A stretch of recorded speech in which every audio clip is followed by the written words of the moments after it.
voters, dead voters, non-residents, duplicates. And the DOJ has finally weighed in with what they call a statement of interest.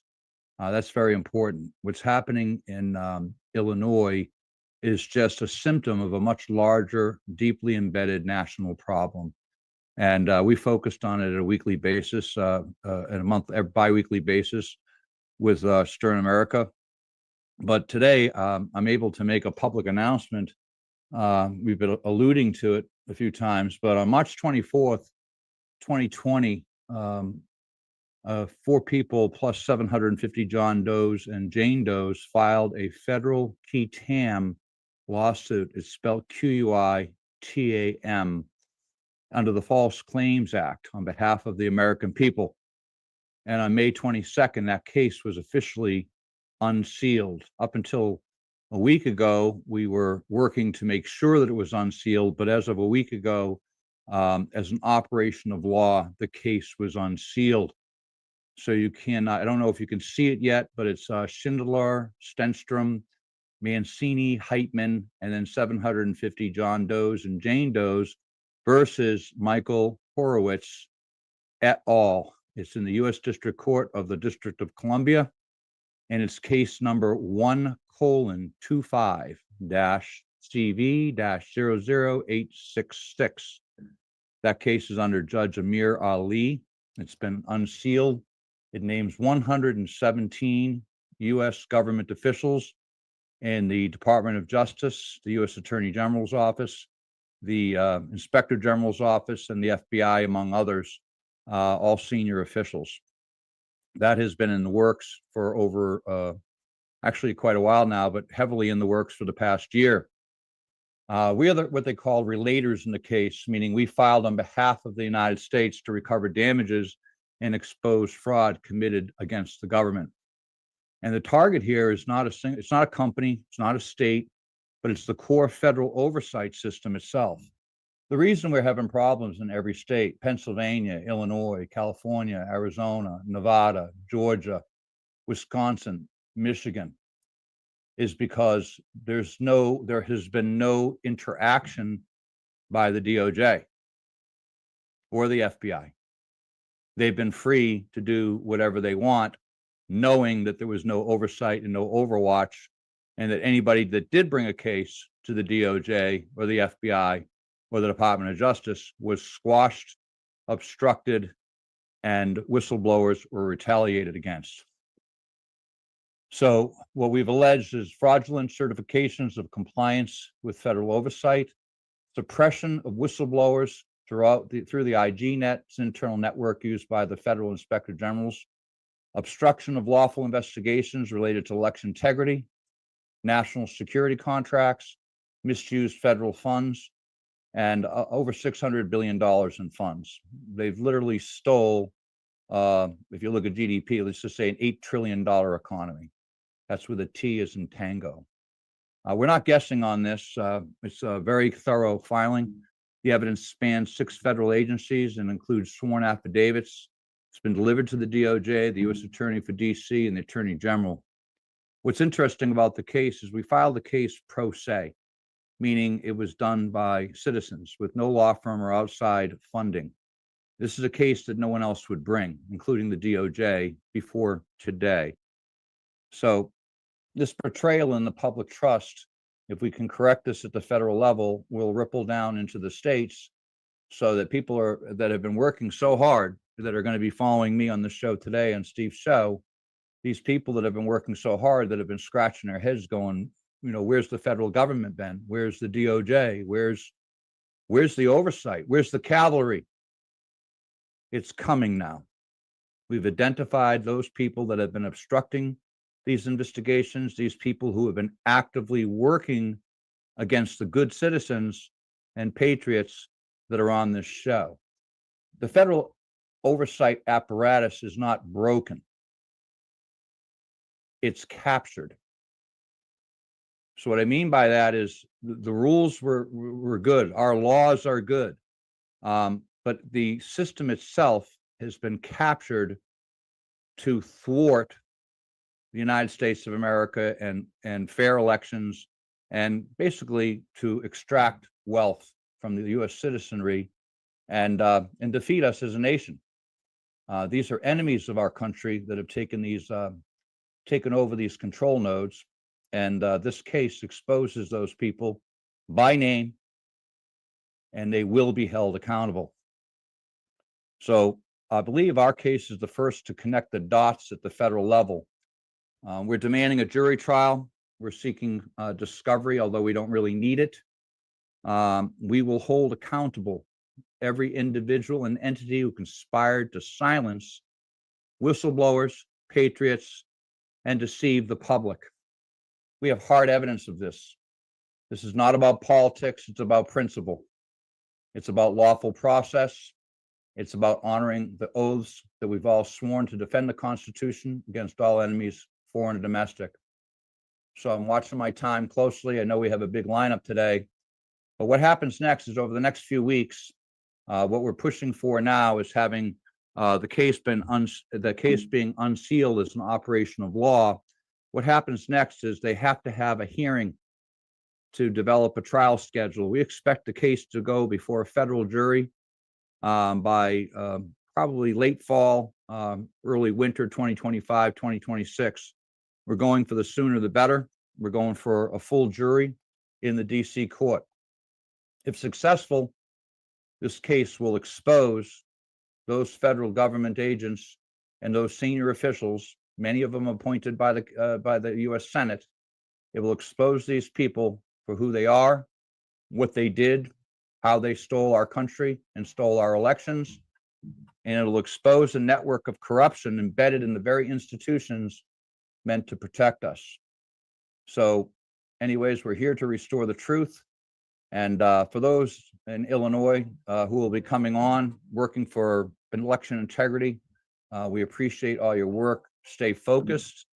And I'll say this to those in power who have ignored the law: your time is up. And to the American people, this is your case. We filed it for you, and we'll see it through. Thank you very much, Steve. Thank you very much. On and have a great show. And I love the lineup. And thank you very much, Steve. You got it. So this particular election security call, and everyone will be for a state.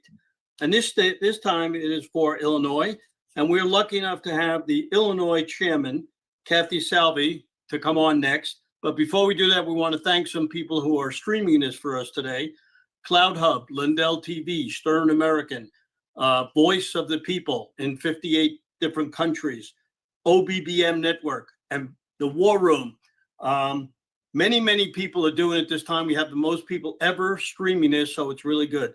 So let's get Kathy down here. Come on down, Kathy, unmute yourself. Great. I think I'm unmuted. Thank you, Steve. You are. Thank you to this wonderful, thank you, Raj, as well.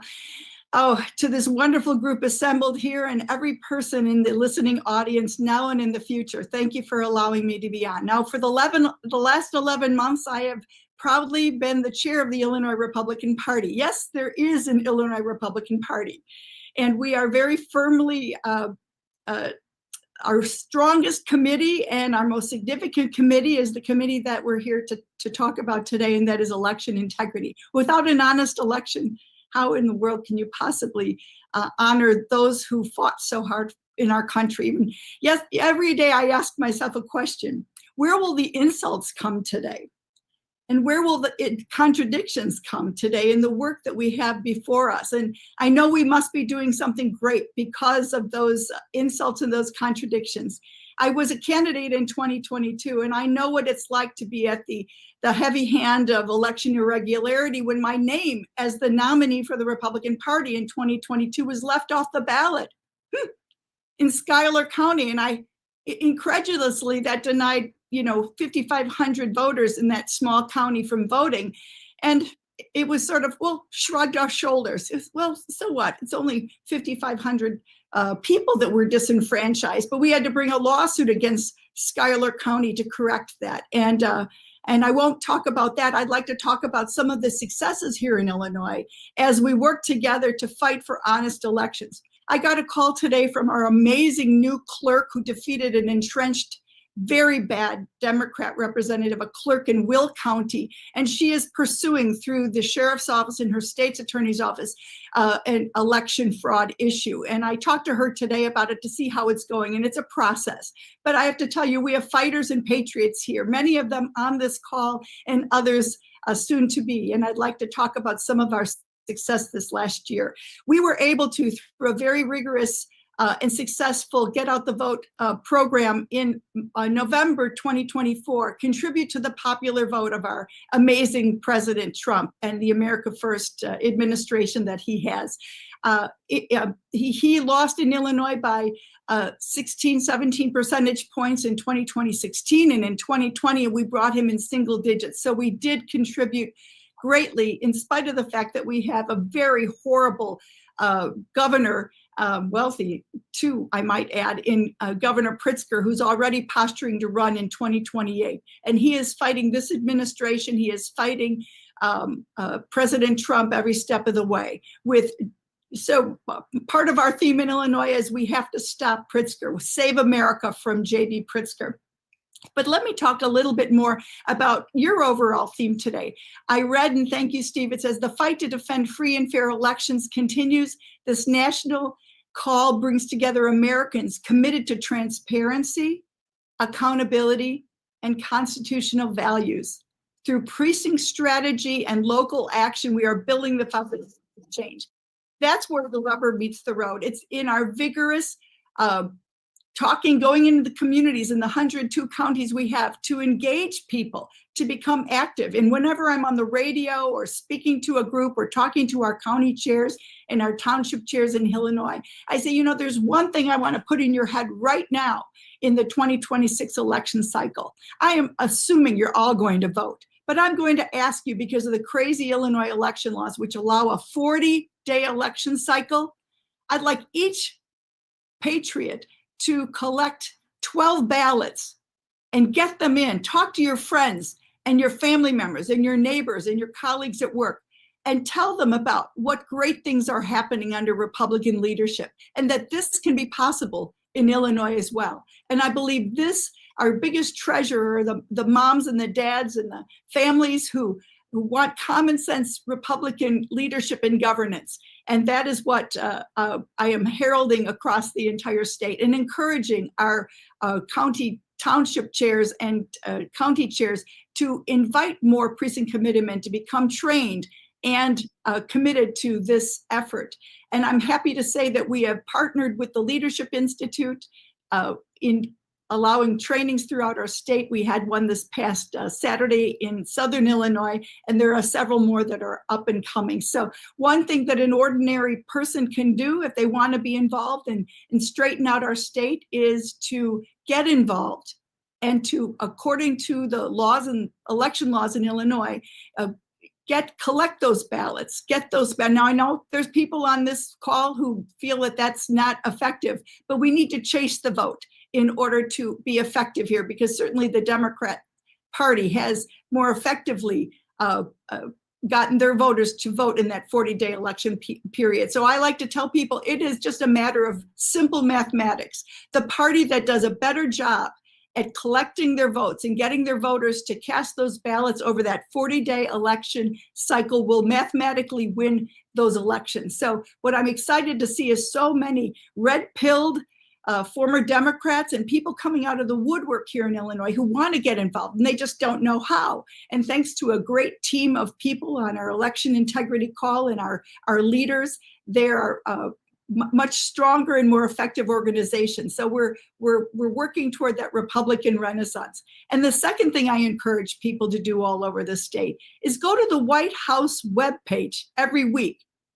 President Trump and his team need us to be of one voice, an America First voice, and get behind what is happening and make those discussions your dinner table and breakfast table discussions, so that the news of this great administration and the work that it is doing could be brought down to the neighborhoods and to the communities and to the families, to each one of our homes, so that we could become spokespeople, because certainly you're not going to get it through the news and the mainstream media, right?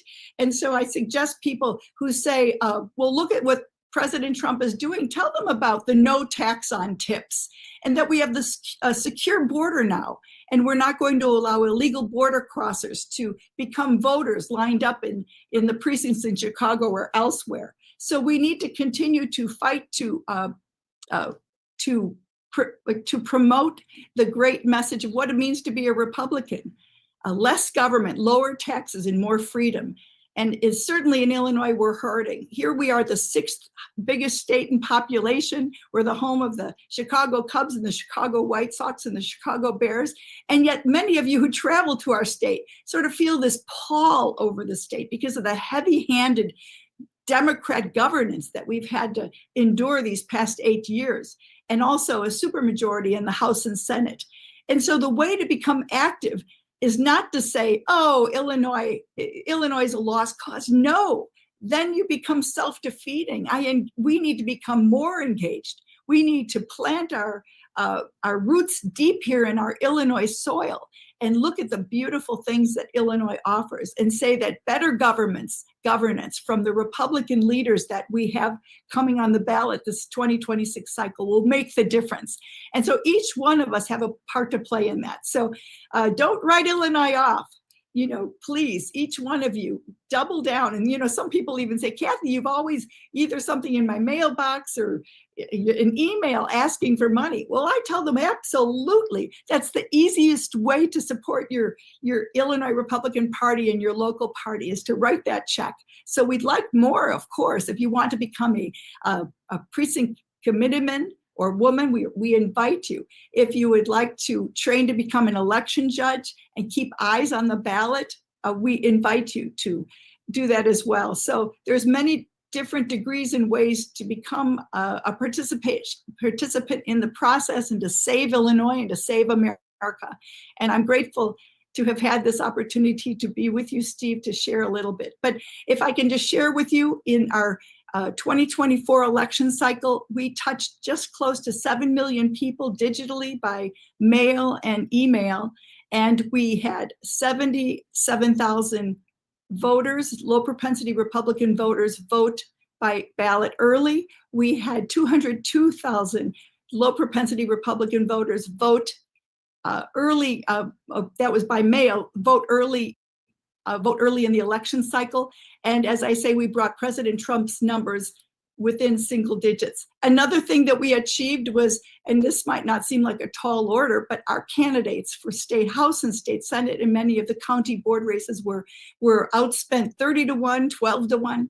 And we maintained every single state house member and every single state house senate member, and picked up, as I mentioned, the several county board seats in the collar counties, and many county seats as well. So we've got a lot of work to do to turn Illinois around.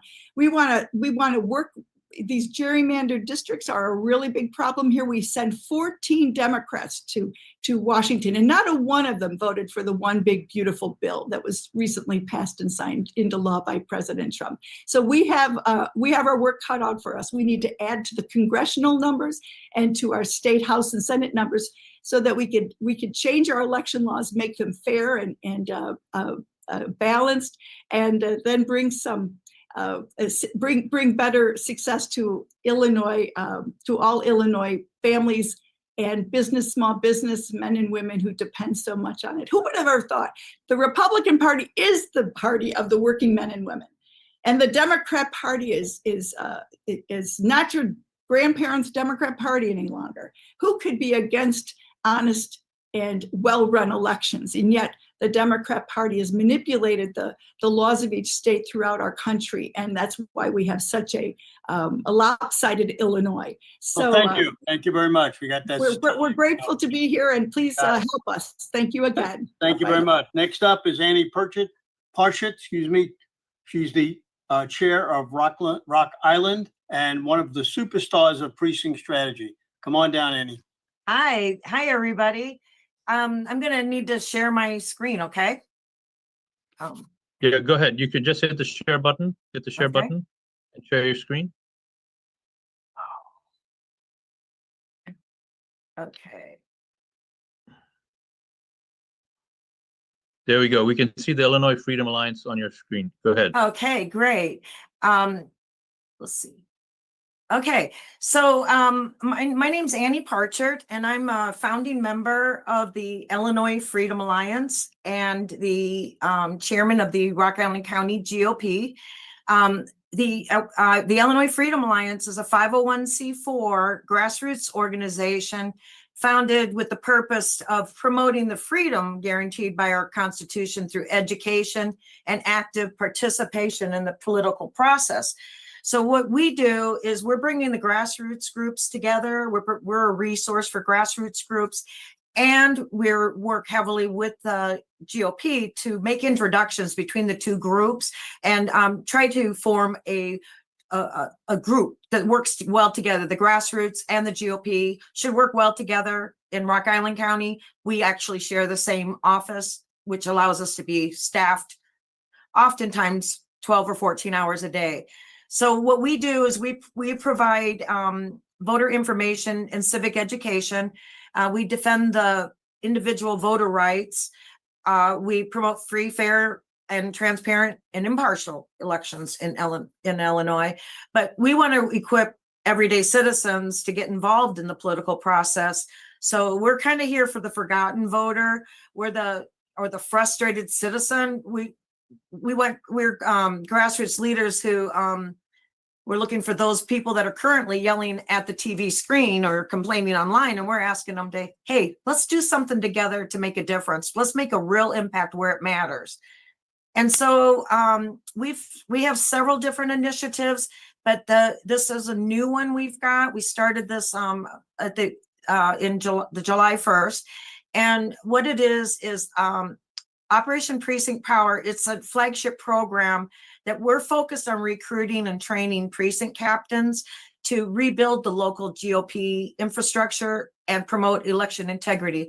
So kind of what we're doing is we're introducing people in the grassroots groups to our friends in the GOP. And we're introducing them and letting them work together. And we're cross-training. The GOP is providing some training. The grassroots groups are providing some training. But we have over 50% of our precinct committeeman positions are currently empty. And so that's why we're doing this, is to fill those PC positions. Without filling those positions, our candidates don't have a ground game. And so this is why it's so important that we work together on a program like that. Another effort that that's caught on really, really great in Illinois is a publication we started called Grassroots Quarterly. I think we're on our 10th or 12th issue. We've been doing it for a little while. Every quarter, we showcase local heroes. We provide strategic tools and give stories about what's going on around the state. We actually are starting some new publications that will come out in between these quarterly ones.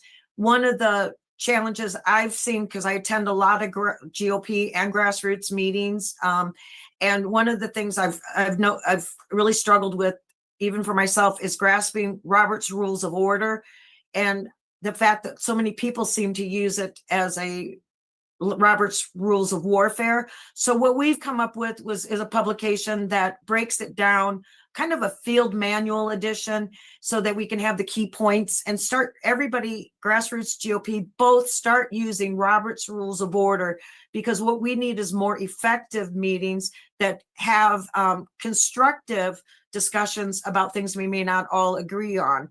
But we need to have the discussions, and with the Roberts Rules, they can be done in a very civil way.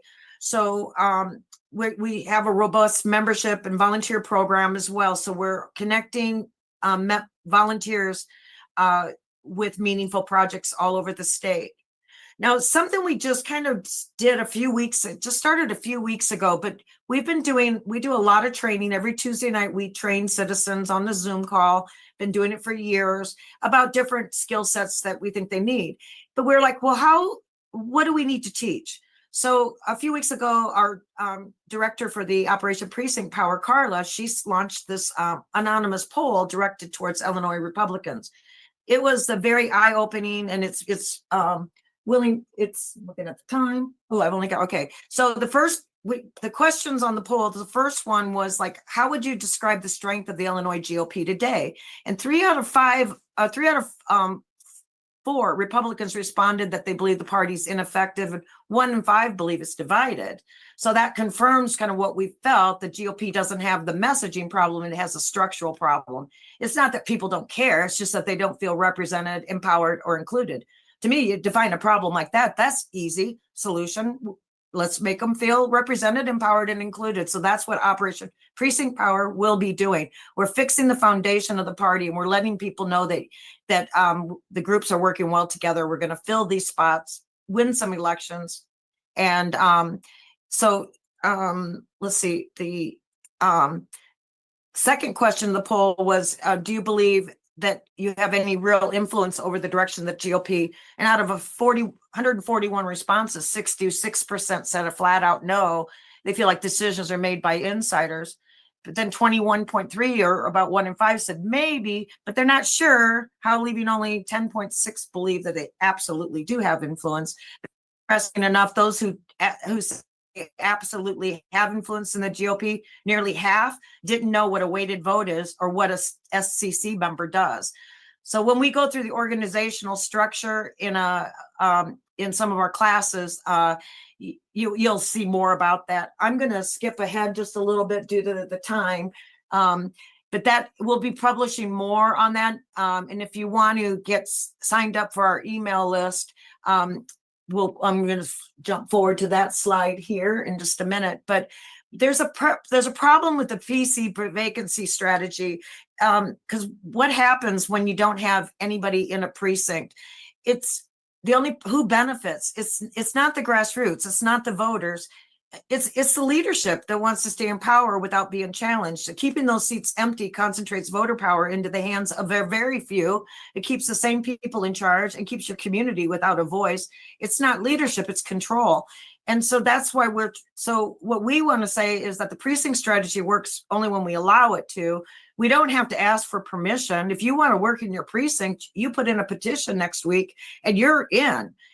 You'll be on the ballot. So we need to fill these positions, and we don't wait for an invitation. There's not enough people to even call you to invite you, but you join us, join our email list at illinoisfreedomalliance.us, and we'll get some more going.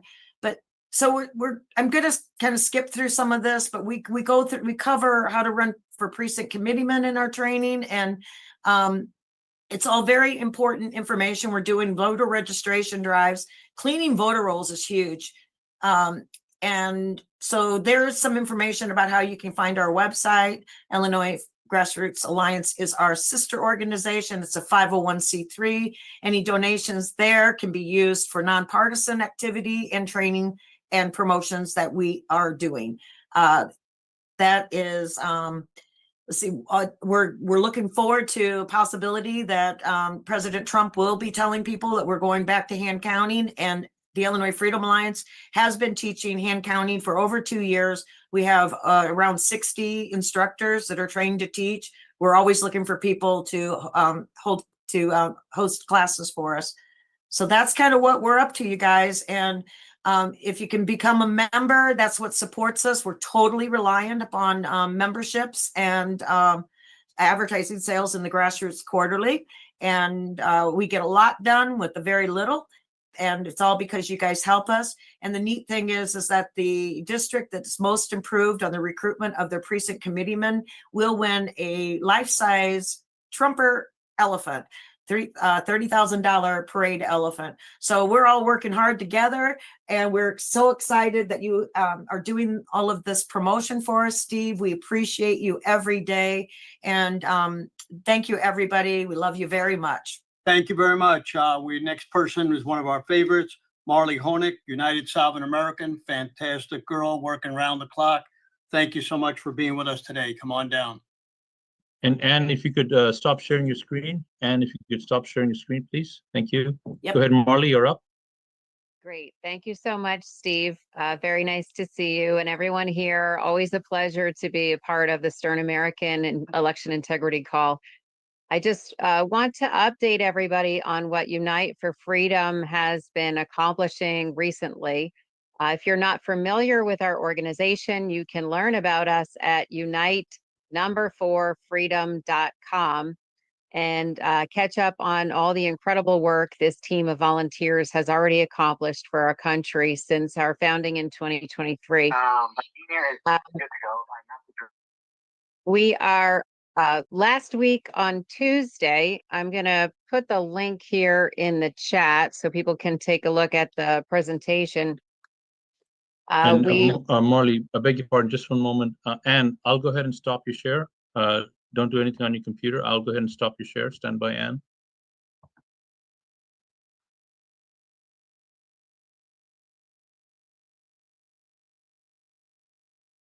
I'm trying to get Anne to stop sharing her screen. So Marley, one moment. Yeah, it's okay. Let's see.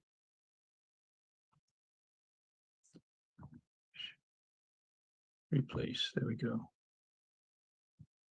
Share. Okay, good. Stop share. Okay, thank you for There we patient, go. Marley. You're back on. No problem. Thanks so much, Raj.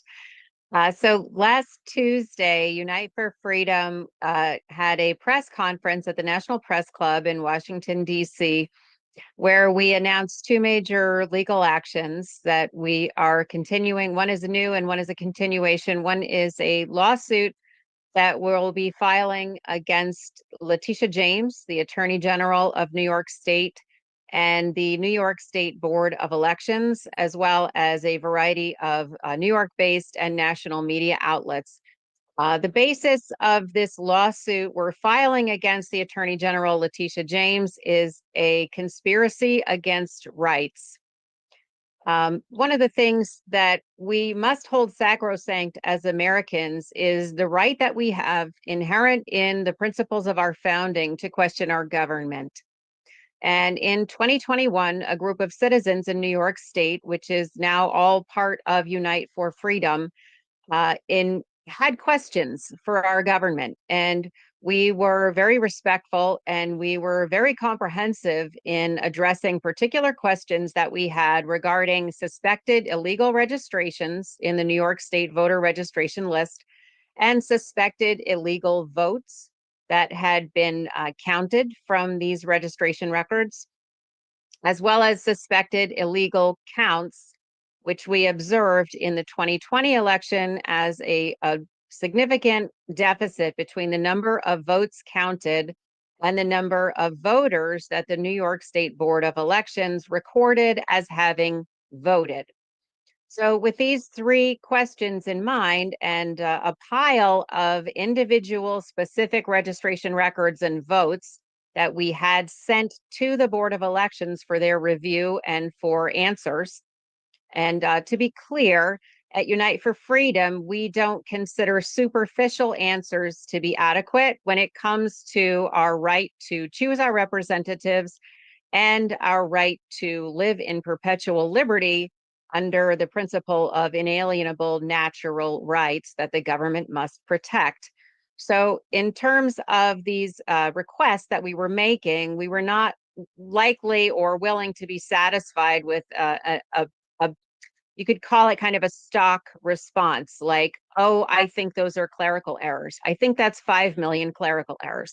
So we submitted comprehensive reports a number of times to the New York State Board of Elections, as well as the Attorney General and various other state and county offices, as well as the DOJ.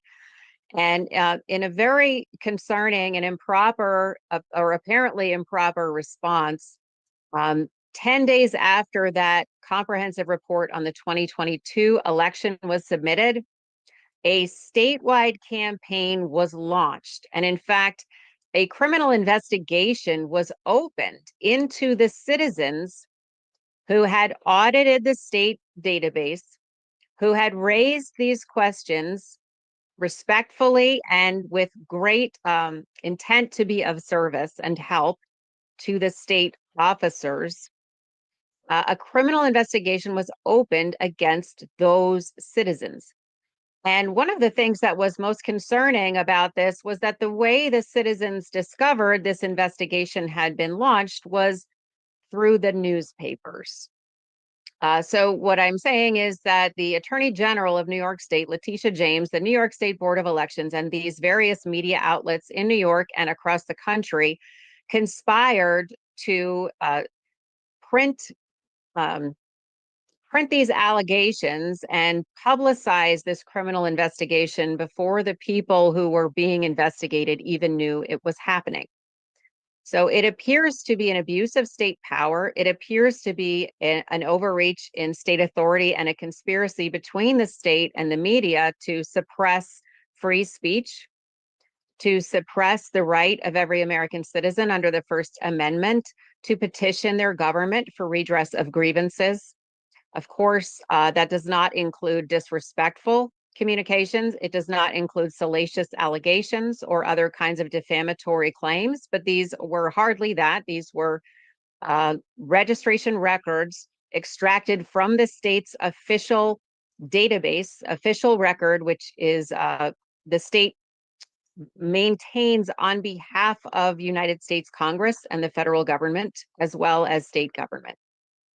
So these were certainly not casual or trivial concerns. And so the response of the election officials, the response of the New York State Attorney General appears to be a circumstance that was addressed, first identified and originally addressed immediately following the Civil War, called a conspiracy against civil rights. And unfortunately, the criminal investigation that was pursued against those citizens for 18 months bankrupted that organization, destroyed the volunteer effort that had been organized, including dissuading over 1,600 volunteers from further participation with the research project that was being conducted in a lawful, careful, and very meticulous fashion. And they basically trampled the rights of citizens to not only the right to vote, and to be clear, the right to vote includes the right to have your vote counted in the appropriate totals of votes cast, which is to say, those totals should not include inappropriate votes. And unfortunately, the New York State Board of Elections is unable to prove that the massive numbers of suspected illegal registrations and suspected illegal votes within their system recorded as valid and legal are actually valid and legal, because no living human being alive could make such a statement without individually investigating them. So we are filing this lawsuit against the Attorney General of New York State, Letitia James, and the New York State Board of Elections. We also announced last Tuesday that we are filing a lawsuit, or rather we are amending our existing lawsuit against the Secretary of State of Colorado, Jenna Griswold, and the Attorney General of Colorado, Phil Weiser, alleging that they have deprived the citizens of the state of Colorado the right to vote. Similarly, when we examined the official Colorado state registration lists and the official voter participation histories that the state of Colorado maintains on behalf of the federal government, we discovered extraordinarily large numbers of suspected illegal registrations and suspected illegal votes that would require not a superficial response, not a blanket wave of the magic election official wand that says what you are looking at is clerical error and I can just tell, but an actual legitimate investigation to assure the citizens of Colorado that they are being governed by consent, that they have provably chosen their own representatives as guaranteed under the United States Constitution. 1 minute, Marley. Sure. And we plan to use this lawsuit as a significant lever to get Tina Peters out of prison. We believe and aver that the individuals and authorities that have targeted her and gone on the warpath against her, despite her efforts to comply with federal law, have actually deprived the citizens of the right to vote, and an investigation must be opened into their activities, including their activities to target Tina Peters unfairly and unjustly through their court actions for supposed criminal violations. And so those are updates from Unite for Freedom. I encourage you to support our litigation efforts. to secure legally valid elections and justice for the American people, justice for Tina Peters. You can do that at unite4freedom.com. And you are certainly welcome and there to join our organization as a volunteer as well. We have people all over the country working on official presentations in front of town boards, city councils, and state legislative bodies demanding legally valid elections and reporting on the findings of Unite for Freedom across 32 American states. Thank you so much for all the work that each one of you are doing to secure American liberty and prosperity for future generations. And that is our update. Thank you Thanks, very much. Steve. I appreciate what you're doing for Tina Peters. You know how much we love her. Jim Warwick, Yes. Womack, you're up next. North Hey, Carolina. thanks. Thank you, Good. Steve. Good to be with you today.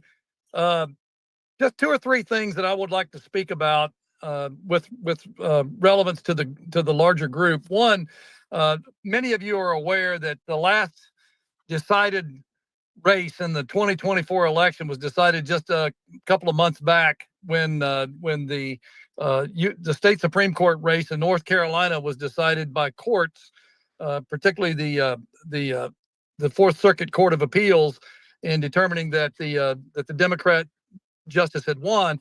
And part of the delay in getting that decision on our court case was as a result of some anomalies in the voter registration data that had allowed certain people who would otherwise be ineligible to vote to have cast a vote.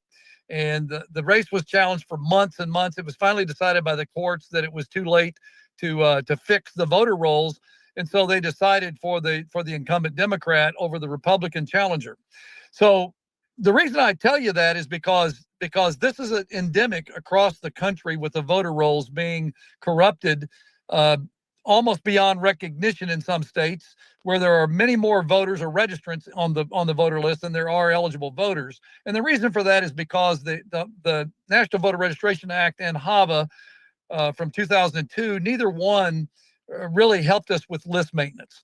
And the emphasis that all of you should be encouraged to perform is citizen involvement in reviewing the voter rolls and various aspects of the voter rolls, trying to help eliminate duplicate registrants, registrants who have moved. There are literally thousands of those in every state who have moved, no longer living at the address where they're registered, dead voters, people that have committed felonies that are no longer eligible to vote. And the states are remiss in not being effective in getting those voter rolls cleaned up. And North Carolina filed a HAVA complaint. I think Carol Snow from North Carolina had filed a HAVA complaint back in 2023, challenging the voter rolls in North Carolina and the fact that there were well over 200,000 voters registered who were missing the HAVA required driver's license number or social security number last four. And barring not having issued either of those, they should have had a DMV identification number that was unique. And I will just tell you that in every state you have these problems where you've got registrants who are missing information or have invalid information. I think Rick Richards is going to follow me here shortly, and he'll talk more about this particular aspect. But I can't overemphasize how important it is to clean up those voter rolls. And Rick is one of the experts in it with Eagle Eye and can tell you more about that.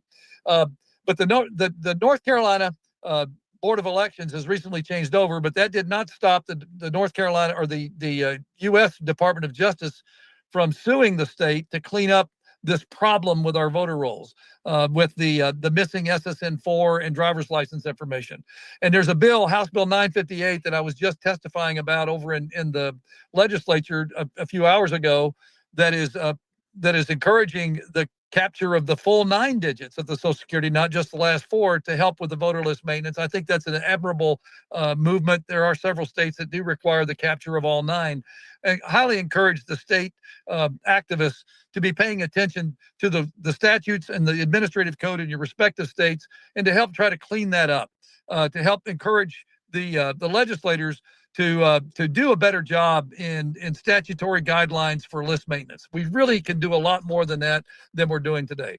I want to also encourage people that are not already aware or members of the Election Integrity Network to consider joining. I posted the link find out more about the Election Integrity Network. This is Cleta Mitchell's group that's nationwide, has many of us on this call as members or as monitors for that activity. We're trying to get all 50 states engaged. It is the largest national network that gets involved in election integrity across the spectrum. What I've referred to as all 8 lanes of election integrity, from voter rolls to the military voters to the poll observing and training and that sort of thing. So anyhow, please do go out and find out more about the Election Integrity Network. Get involved in that nationwide effort. And if you're a North Carolina resident and you haven't joined the North Carolina Election Integrity Team, you should join that. I also posted the link for that in the chat, nceit.org. And we are a nonprofit, and we don't receive compensation, but all of our effort is towards free and fair elections in the state of North Carolina. Last thing I would like to say is I really hope that people will get involved in promoting the Citizens Election Bill of Rights. You can find that CBOR document out at the Election Integrity Network website. Citizens Election Bill of Rights has a number of principles and values that we all hold dear, and we're trying to promote that among all of our legislators, both at the state and the national level. I think by getting the CBOR promoted, what we're really doing is raising that level of integrity on elections nationwide, not just in individual jurisdictions. But Steve, thanks again for having me on the call. Sure. We really appreciate being here, and I appreciate all the Patriots that monitor. It's good to see Rick Richards and Mike Flynn and others coming on today. That adds a lot of value to your effort. You got it. So, Raj, can you give me the screen? Raj is on the side. So let me just tell everybody that on September the 30th, and I'm not sure if everybody can see this, we are going to do a precinct strategy Zoom with millions of people. There'll be one person from every state being at. Dan Schultz will come on for the first 15 minutes, explain precinct strategy. We will have many speakers, 50 speakers, one in each state. It may take as much as 4 hours to put this on, but we'll keep promoting it for the next 3 or 4 months. Can you give me the screen there so everybody can see this? And Raj will be included in this. Yes. People can see your screen. Steve, continue on. Okay. So we got that. Raj, we got a couple of minutes. You want to go over some of your stuff that you've been doing? Let me do it in just a little bit. Okay. So we'll get Dr. Richardson on then, unless you're able to put your screen. We're also asking everybody to go to Stern American on X. If you'll join me on that, you'll find out what's going on. I want to thank John Goodman, who has helped me tremendously. We got him on a lot of Zooms, a lot of programs. Of course, Steve Bannon, there's nobody greater than him. I will be going also with Raj to Turning Point in December, and we are going to host a booth and start to go over with people what's going on with precinct strategy, election integrity out there. And Raj, you want to give me a little more information on that too? We'll do that in just a moment. If we could go to Dr. Richards now, and then I'll come back later if we could. You got it. No problem. All right, Dr. Richards, go ahead. You're up. Dr. Richards, if you go ahead and unmute.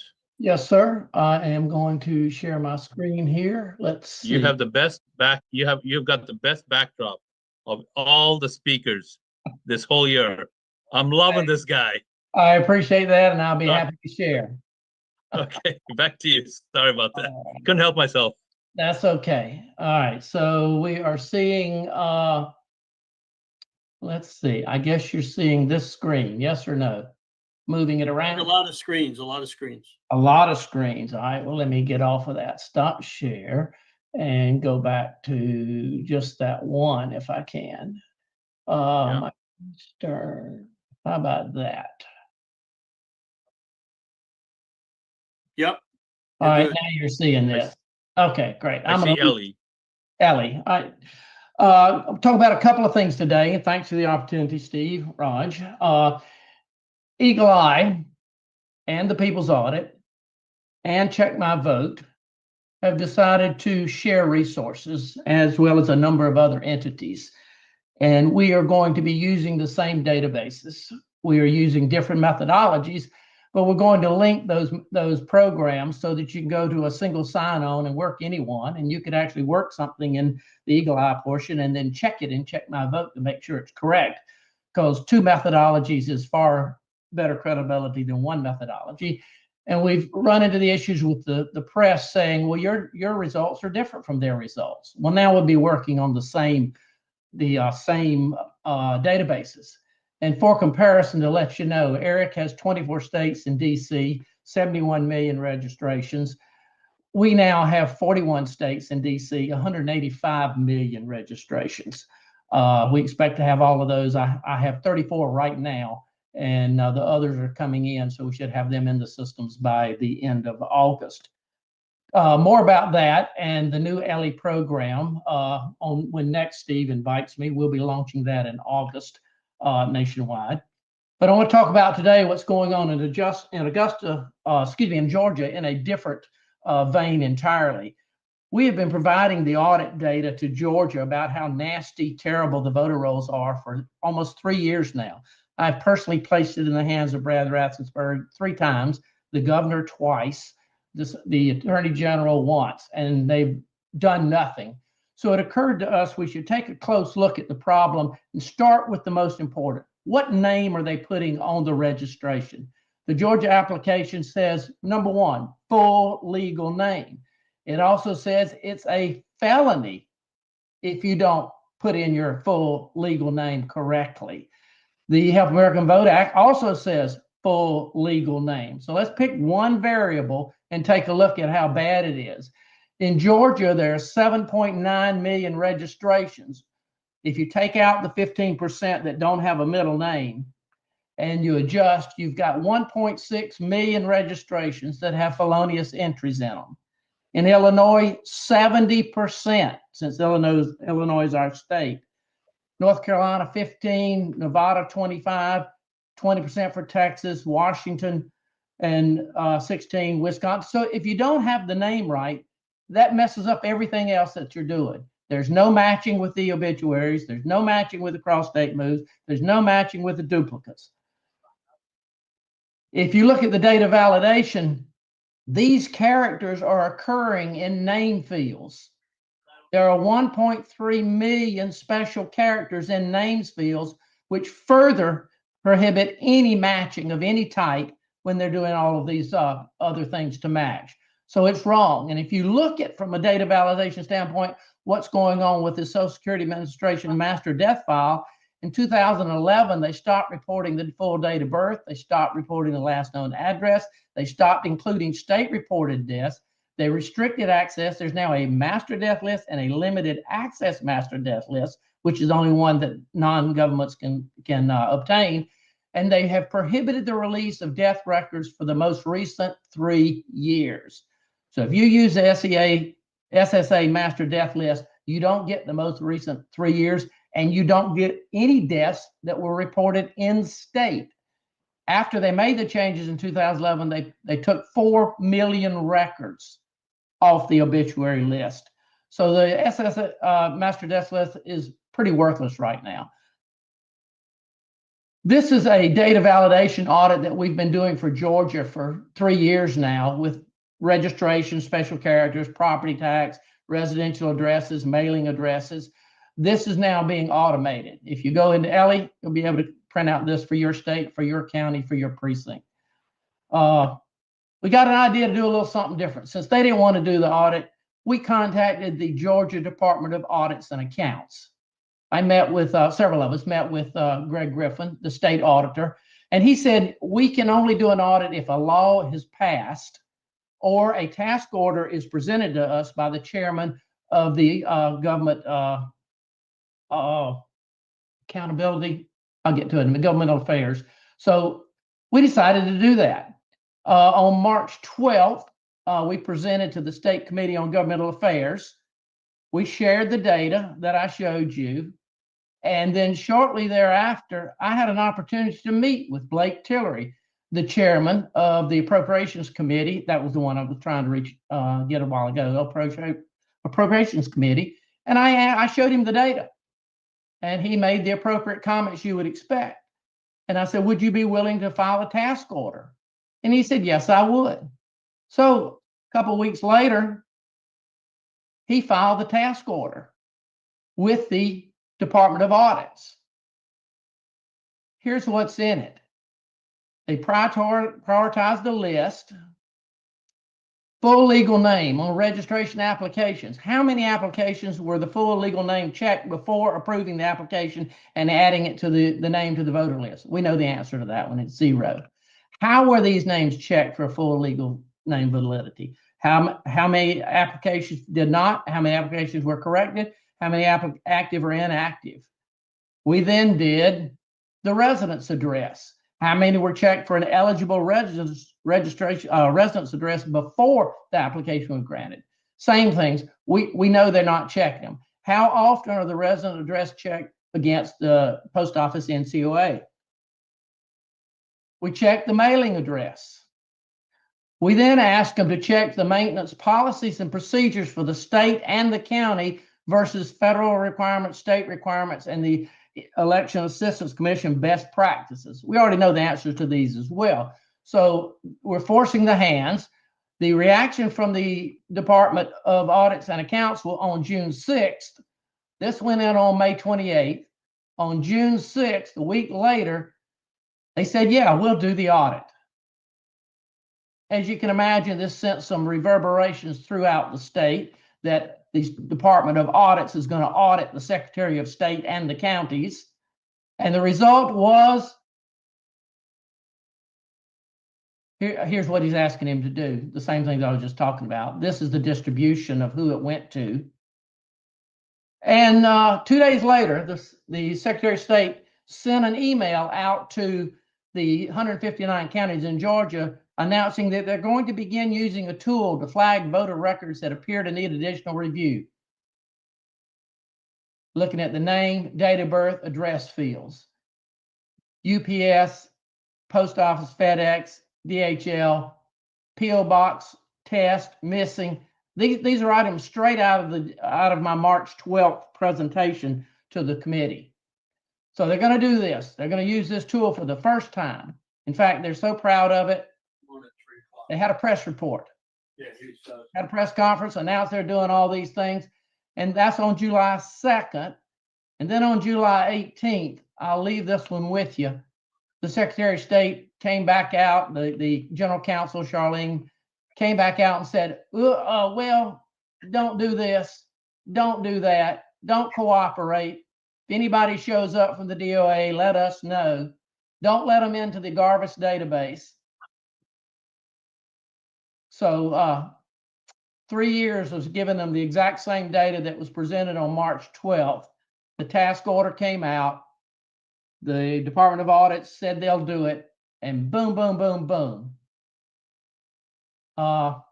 Just thought I'd throw that out for your pleasure and see what you'd like to do with it. I'm going to share one other thing here since I have a little bit more time. I'm going to show this. Let's see.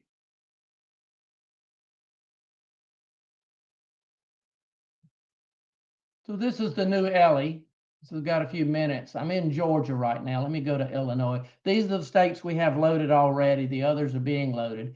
We'll go to Illinois. And in Illinois, we have automated the parameters so that we don't have to do all of the manual looking that we used to have to do. So total registrations, total registrants affected here with mailing address, incomplete errors, which is what I showed you. Those that are moved, registered, and voted. Those with property tax issues like homestead, no bedrooms, that sort of stuff. That's the obituaries. We buy the obituaries, all the obituaries in the United States. We buy all the property tax records in the United States. And this is various voter information that we look at as well. But we're going to send this out to all 3,134 election offices in the United States. They will get credentials, as will citizens. If you want credentials, we can give you credentials. And here's what you get. Here's all the commercial mailing receiving. Here's the bad invalid addresses. Here's a line missing primary, missing secondary. In Illinois, you got over 400,000 registrations that don't have the secondary address. You have 11,000 don't even have the first. And then we have wrong pre-direction, primary, all of these ranges are invalid. So you can download them all. We'll just click one.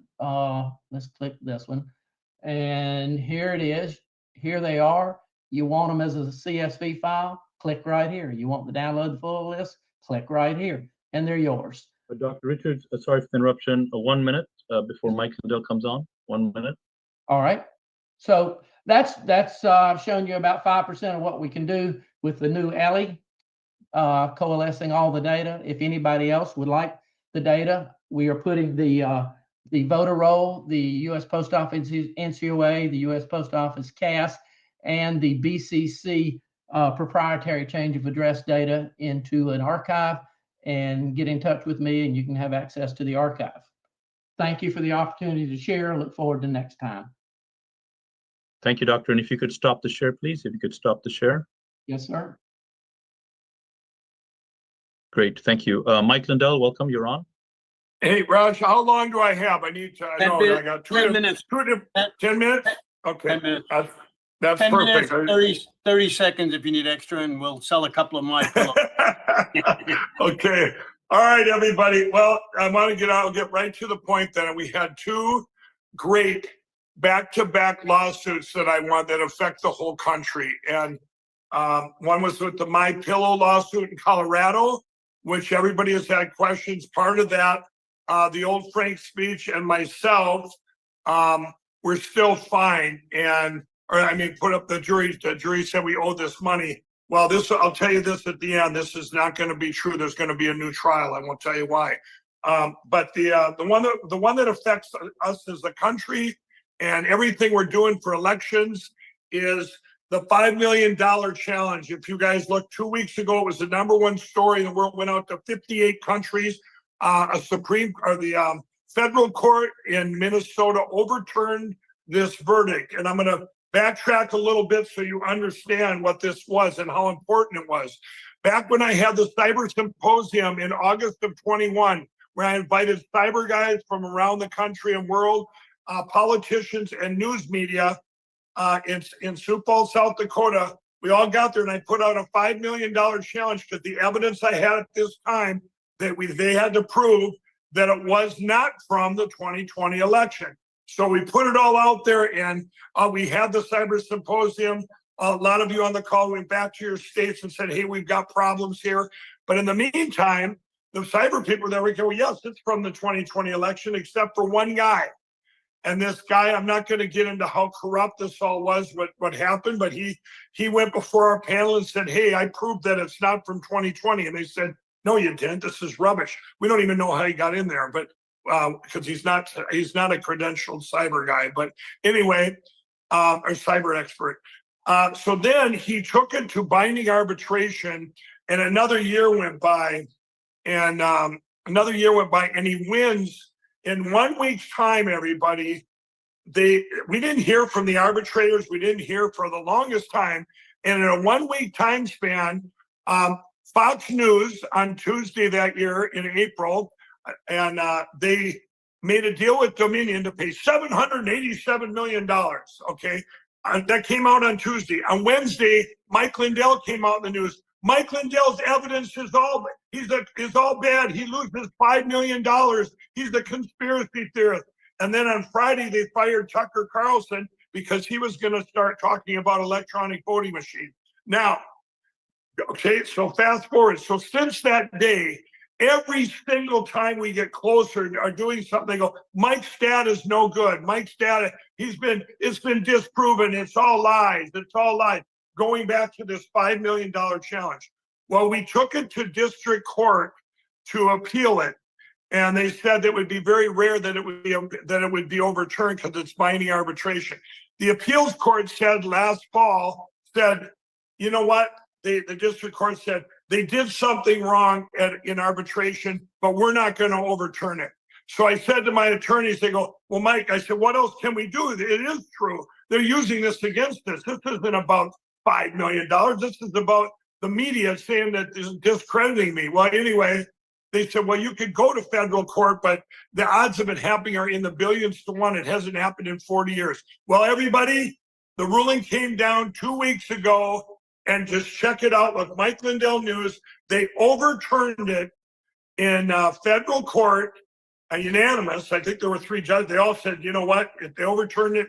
So this is huge. And why is it huge? Because we can look back and they can say, hey, it was all over the news. That data is good data. And now, of course, we now have so much more. We have task vote records. We have data files from every state that I have. But this affects the case, not only that, but from 2 weeks ago, because now my attorneys are going to ask for a new trial because that judge let that $5 million challenge into the Colorado courtroom corruptly when it wasn't even finalized. So we're getting a new trial in Colorado for the part that they did say, even though they said that Mike Lindell did nothing malicious because he believes what he says, which I do. So these were 2 big wins. And the MyPillow one, you guys, is so important because imagine people suing people with lawfare and television shows or podcasters, and then you not only sue them if they say something wrong, but you sue the advertisers. Nobody would advertise anywhere. You know, Steve, you'd have a hard time selling flags. I mean, it would be tough, right? Flag shirts. Yeah, flag shirts. But I'll tell you guys, this was so important. And then as you see the Tina Peters thing, I know I met with the president about 3 weeks ago, and he did congratulate me too on this big win for the country with the challenge. And he had kept saying we're getting Tina out. Well, I don't know what will happen there, but I know she went to the court, and I think the judge is deciding. But I really believe that all of this stuff ties back. She did her job. The evidence I have, by the way, now everybody, if you go to lindelltv.com, you can scroll there and it says inside the machines. I put all the different kinds of machine manipulation out there, the evidence we have. Task vote records report. I have the data file reports. I have the Mesa County image, the backup that Tina did. All that's posted there, so nobody can say there's no problems with computer manipulation in our election.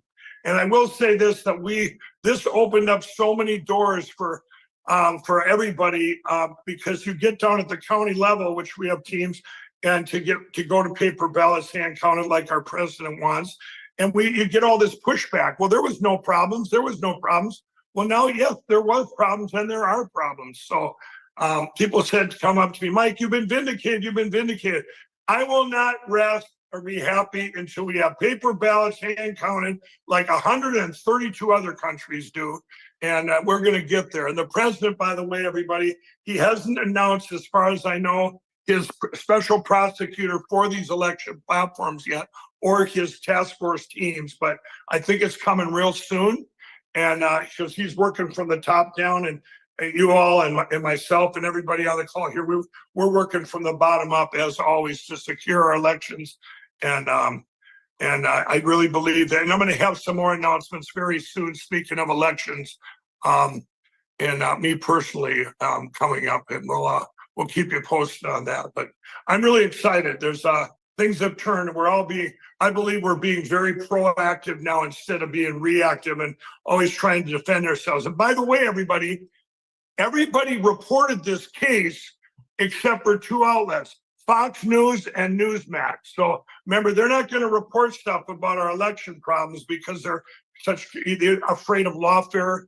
I don't get it, but all the other outlets, all the fake news, they put it right out there. They even used a good picture of me for a change, Steve, instead of this looking like this. They used a good picture. I was very surprised with the media. I had media outlets calling me from around the world going, wow, I haven't heard you for a while. Are you actually going to write a decent article about this? Because there's no other way they could twist it other than saying Mike was right, So anyway, that's what I got for a report, and everybody keep going, because we've got to secure our elections by these midterms, and even by the primaries and the midterms, and it's so important. We can't let. I told our president we can't let.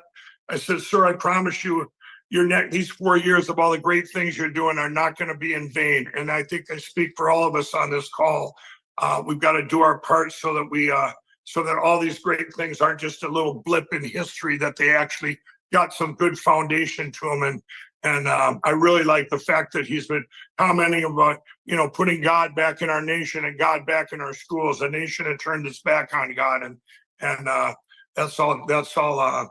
All this stuff is just unfolding, and the truth's coming out everywhere, and God wins in the end. So I'm very,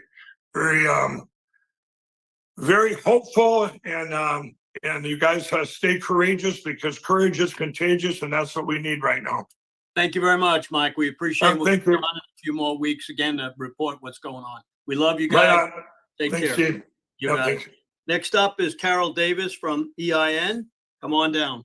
Thank you, Steve. And I certainly share Mike's sense of urgency. The days are slipping away fast, folks. I'm And Carol Carol, Davis. if you're able to turn your camera on, if you're able to turn your camera on, please do so. I'm If you're not, sorry, please I am continue. out and about, Raj, and That's all right. sometimes Continue the on. video, No sometimes worries. the video causes glitchiness. I No apologize. worries. No worries. That's okay. Yes. Continue on. So anyway, I'm the chair of Illinois Conservative Union. I also lead the Illinois Election Integrity Program, and we work very closely with Cleta Mitchell's National Election Integrity Network and also with Judicial Watch. And we do strongly endorse, like Jim and Dr. Rick have said, everyone getting connected with EIN. I want to take a few minutes of my time to share other people's events, important events coming up. In Illinois, Networking the Networks Faith and Fire Conference this Saturday. www.networkingthenetworks.com. If you lead a grassroots group or an advocacy organization in Illinois and are looking to connect and grow, or if you're an activist looking to join an organization that addresses an issue you're passionate about, this conference is for you. Networkingthenetworks.com. Also, Tea Party Patriots has their Only Citizens Vote bus tour coming up. Now, you know, Only Citizens Vote supports the SAVE Act, the Securing American Voter Eligibility Act, which we managed to push through the House, but now it's sitting in the Senate. So Jenny Beth and Tea Party Patriots is helping America rally to get the Senate moving on this bill. It's teapartypatriots.org/Only Citizens Vote Tour. And they will have a stop in Illinois on September 2nd in Orland Park. So let's support that. Also, very important, August 12th is National Poll Worker Recruitment Day. And the Federal EAC, Election Assistance Commission, designates this yearly poll worker recruitment day. In Illinois, we call them election judges, folks. The EAC provides resources to assist with recruitment. In Illinois, the Dems have the game rigged as usual regarding election judges. Parity is not required in any Illinois polling location. They don't have to put equal numbers of Dems and Republicans in those polling locations. In the election code, they've got the Dems have put a formula in. It's complicated. Anyway, it often ensures that there are more Democrat election judges than Republican election judges. And that disparity is why it's critical that we all recruit, train, and deploy our full allowed quota of election judges throughout the state. Your precinct committeemen should always be trained to be out there consistently recruiting election judges and poll workers in their local precinct. Candidates, when you are out there, also, you should be recruiting election workers. Your campaign volunteers can turn into poll workers and poll watchers when the voting starts. Okay, so those are three really important things. And the EAC is eac.gov, election officials, poll worker resources, and you'll find those resources. Now, very, very quickly, a little bit about what we do. We began as a Tea Party group way back in 2008, grew to be one of the 10 largest Tea Parties in the nation. Early on, we got involved on the front lines of election process and procedures. We became deputy voter registrars, election judges, poll watchers, and from those frontline positions, we began to see a lot that wasn't right in Illinois.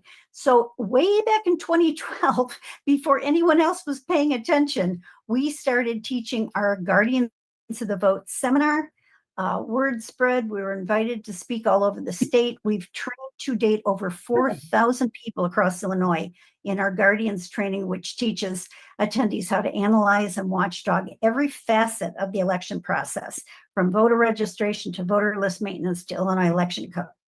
We are the organization that brought Judicial Watch into the fight for election integrity in Illinois. We've worked with Judicial Watch since I knocked on their door and did a cold call on them back in 2017 at their DC offices, and I built a great relationship with them.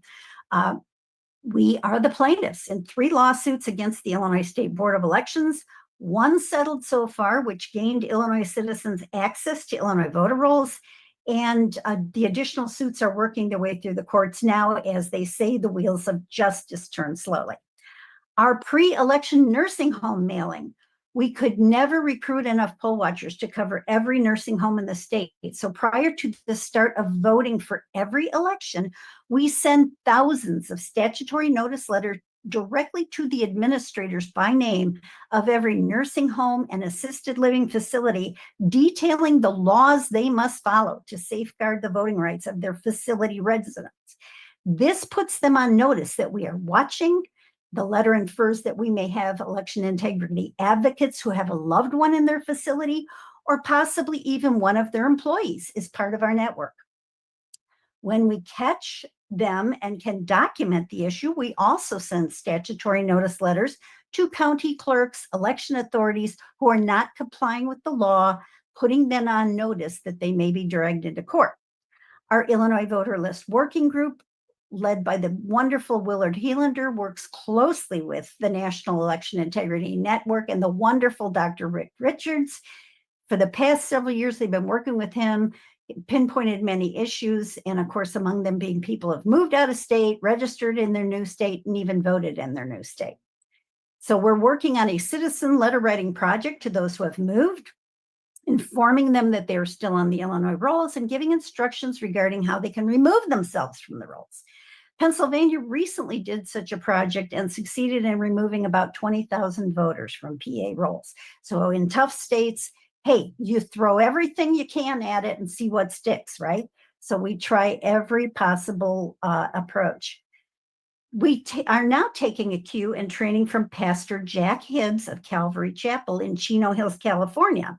We've begun a new project working with faith-based networks, pastors, and churches in Illinois for them to become not only voter registration sites, but also to help their church members request vote-by-mail ballots, helping them set up candidate forums, because there's no more Johnson Amendment, folks.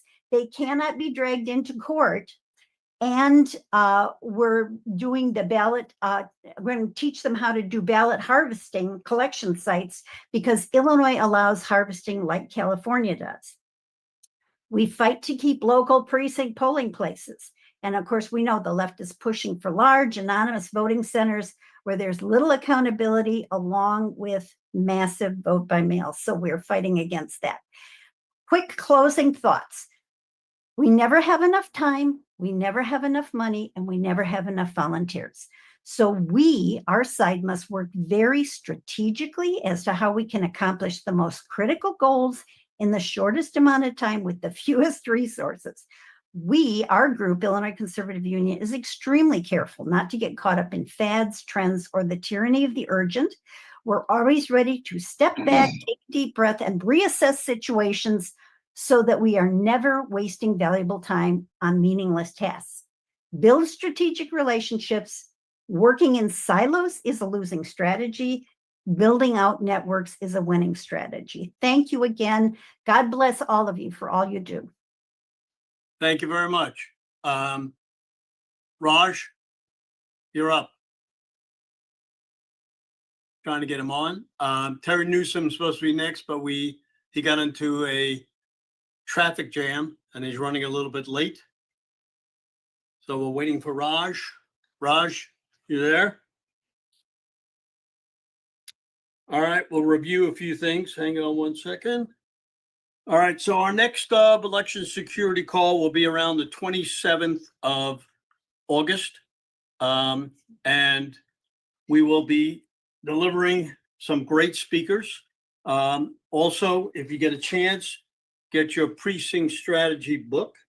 Dan Schultz going around the country talking regarding precinct strategy. We're getting a lot of people involved.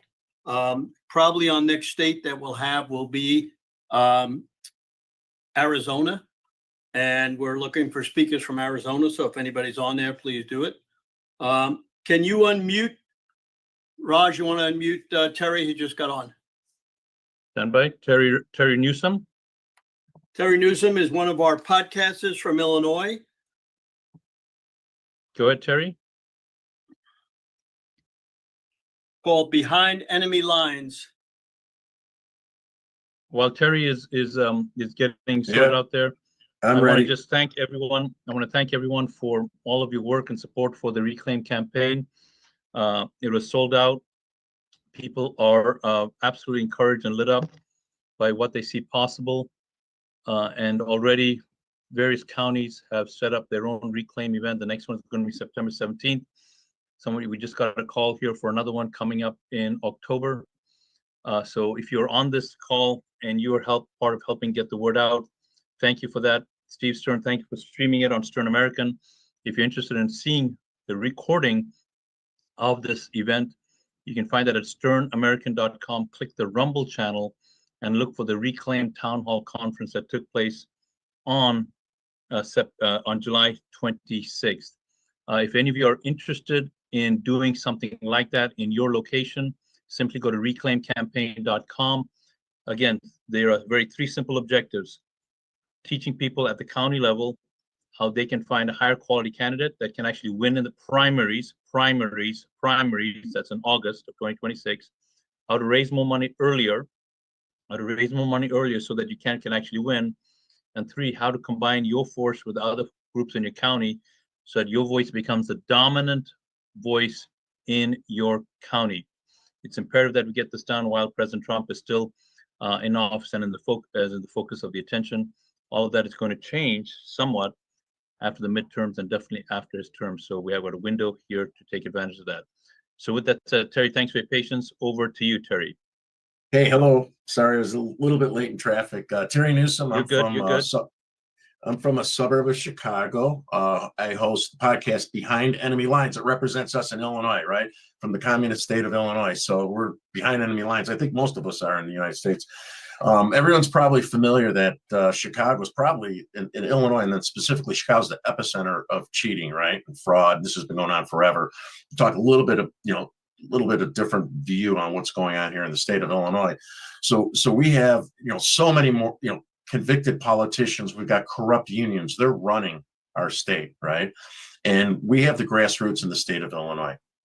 And the grassroots are the foot soldiers to make everything successful. So voter integrity, voter fraud, and all this stuff is very, very important. But one of the biggest challenges that are facing us besides voter integrity and voter fraud is we talk about, vote by mail, the same day, early voting, and there's debates. Do we go the same day? Do we vote by mail or whatever? And that's a big debate on the Republicans in the state of Illinois. To me, what we don't recognize is equally bigger problem is the Illinois GOP is feeble. I know some people are not like hearing that, but our GOP is so feeble. The committeemen, the people that are trying to get people out to vote and struggle and fight and knock on doors are frustrated. We have very weak leadership that does not stand up and defend us against the left. We have politicians that get elected, like our minority leader, that's basically a Democrat. So we have to, our cheating problem is complicated by not getting enough people out to vote. And if they're not motivated, if they're not excited to vote, it really doesn't matter if they're cheating. I mean, of course, I don't want to minimize cheating, right? So we have a massive problem, so that we have to tighten up the cheating, while at the same time, in parallel, we need like a war type general, like General Patton or maybe General Flynn, will be on later, to get people excited, motivated to go out and do these things that most of you people are telling us to do, right? There's different things that we need to do to try to get people excited to vote. So, like for instance, in some counties in the state of Illinois, over a 2-year period, they don't even show any deaths, right? Nobody died in a couple of years, in a few years, which is absurd. And if we get people out to vote and stuff, we can maybe compensate for some of those cheating things that are going on. Another thing is that you all are probably familiar with the excessive amount of Venezuelans, and I've been tracking them, trying to largo all the legal Venezuelans here in the state of Illinois. So Governor Pritzker and Janulius, our Secretary of State, are doing everything in their power to enable these, they call them residents instead of citizens, right? They call them residents. So last year, the state of Illinois allowed all these illegals to get an Illinois driver's license, just like me and my family. Before, it used to be slightly different, right? So that you would know that they're illegal. So he did that last July, I think. A month before that, Janulius, our Secretary of State, announced 4 electric van vehicles that are going to go out into the neighborhoods and get people those licenses, voter IDs. I had a guy call me from the Secretary of State's office, and he's retiring soon, and he's responsible for seeing the computers and systems and stuff, right? There's 1.1 million last year that were eligible to flip their illegal type licenses into a license just like a regular citizen, right? 1.1 million. Imagine, I mean, how many of those people are going to be in a position where they can, eventually lead into cheating. Another thing is that I don't think we talk too much about is, like, even if we control this illegal voting with the illegals, the Venezuelans here in the state of Illinois, this will happen throughout the whole country unless we start putting an emphasis on the next census, right? The 2030 census, where we cannot allow these illegals that came in, especially recently, to be counted for these congressional seats, because they don't even have to vote, and they could change the landscape of America. All these illegals are in the state of Illinois, right? I mean, most of them, not all of them, in the state of Illinois, California, New York. So the next election cycle, unless we don't do something to make sure that these people aren't counted, they're going to have so many extra congressional seats, we'll never win Congress again, right? Without even them that has nothing to do with the illegal voting, right? So I think, like, a lot of you guys are very active and stuff, and I hope somebody picks up that push to try to push the Republicans or our country to make sure that they cannot count these people and use them to give representation against our own citizens, right? Because we're going to have to pay for that. What else? So yeah, so another thing is that these Venezuelans here in Illinois, above and beyond the licenses, I ran tons of FOIAs of these guys and women, human sex trafficking, child pornography, but also they're caught with forged driver's licenses. Many have forged driver's licenses. Some of them had forged passports. Some of them even had the vehicle tags that were forged. And then they're printing out counterfeit money. So, I mean, these people are going to be in a position to illegally vote and change the landscape. I mean, for us in Illinois, it's really hard to stay motivated. Now we have this another layer of these illegal criminal Venezuelans and other, foreign nationals that are in our country. Pritzker's trying to spoon feed them to find ways for it to make them easy for them to vote, and it's gonna make it really hard for us. But we have to fight. We have to stay motivated, right? You don't want to give up. You got to fight to the dire end, and hopefully, some point in time, we'll be able to turn this ship around with people like yourselves helping us. How am I doing on time? Yeah, you got a few more minutes. So let's see here. What else did I want to talk about? How do people reach you? How do people reach you? Yeah, so you can see me on Rumble, Behind Enemy Lines, and the number 1 Behind Enemy Lines. And if you go on X, at Terry Newsom 357, at TerryNewsome 357. And if you follow us, I'm following Pritzker. I confronted Pritzker in front of all the news. Me and Ben Berkwam on Bannon's show when he was calling the residents. Ben was calling them out. So we're the only ones that are in the face of these Democrat politicians. Matter of fact, one other point: 4 years ago, you're talking about voter interference. Pritzker invested $30 million into the Republican primary. $30 million, right? What he did was he got the weakest candidate to win. He was successful. He got a guy that I really, really like, Darren Bailey from Southern Illinois, hardcore conservative Christian, far right, nice guy, deep Southern accent, like, Gomer Pyle Southern accent. And I'm not criticizing that. I just knew, that's not going to go over up in the north here. So Pritzker got all their money behind him. That guy won. Now here we got another election cycle coming up, right? So now we have a Democrat named Joseph Severino running for governor. It's backed by the Democrats in our primary. Again. So they're back in to disrupt. It's another form of voter interference that the Democrats are so comfortable and blatant about. Terry, we got to wrap. All right, thank you. All right, thanks very much, Dr. Jerome Corsi coming up. Let's go, Jerome. Thank you very much. It's Jerome Corsi, and I want to report on the work we're doing with Peter Ticktin, who is President Trump's attorney, Ticktin, and we've been doing an analysis on God's Five Stones, my website. Go to God, there's no apostrophe in the S, FIVE is spelled out 5, and stones is plural, godsfivestones.com. Now that includes Dr. Andrew Paquette's investigations, which show that there's algorithms, there's code put into the State Board of Election voter registration databases, actually in the computers of the State Board of Elections across the country, that allow for millions of false voters to be counted, be created, first of all, hidden in the database, and counted in mail-in ballot schemes. Now, the work we've done, if you'll study it at godsfivestones.com, is the basis of an executive order President Trump is going to issue in September. Now, the work we've done is really the solution here, because we've not tried to challenge a certified election.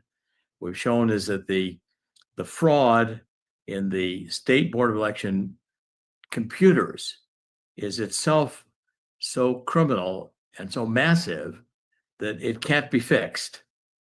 So, and in fact, what's come out from Tulsi Gabbard and others, that the 2020, the Chinese penetrated the computers to affect the election, means that this is a national security emergency.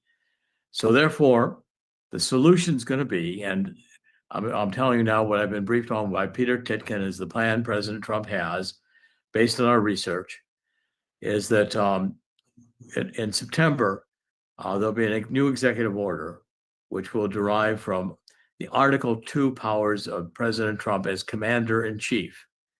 And they will demand that the states abandon their current registration roles and that they create new registration roles, which will have to be refreshed continuously based on voter ID, based on proof of citizenship, based on a paper process. So no computers reporting the votes or recording the votes or tabulating the votes. And we have now a 17-page working memorandum that discusses how the new rules and regulation will be implemented, how the counties will work, how the precincts will work, how identification verification will work. And the system is going to eliminate this universal mail-in voting to return to a more tightly controlled absentee system. Now, because this is going to be done under the Article 2 powers of commander-in-chief, the courts and the states are not going to have a choice. They're going to have to implement this before the 2026 election. And so therefore, what I want to acknowledge is the work of everybody on this call, all the work that's been done over the years has gotten us to this point of proving that our election system is messed up beyond the point of repair, and it needs a universal fix. The Supreme Court has already decided that this kind of an executive order, the president can demand federal rules be set such that the states have to comply.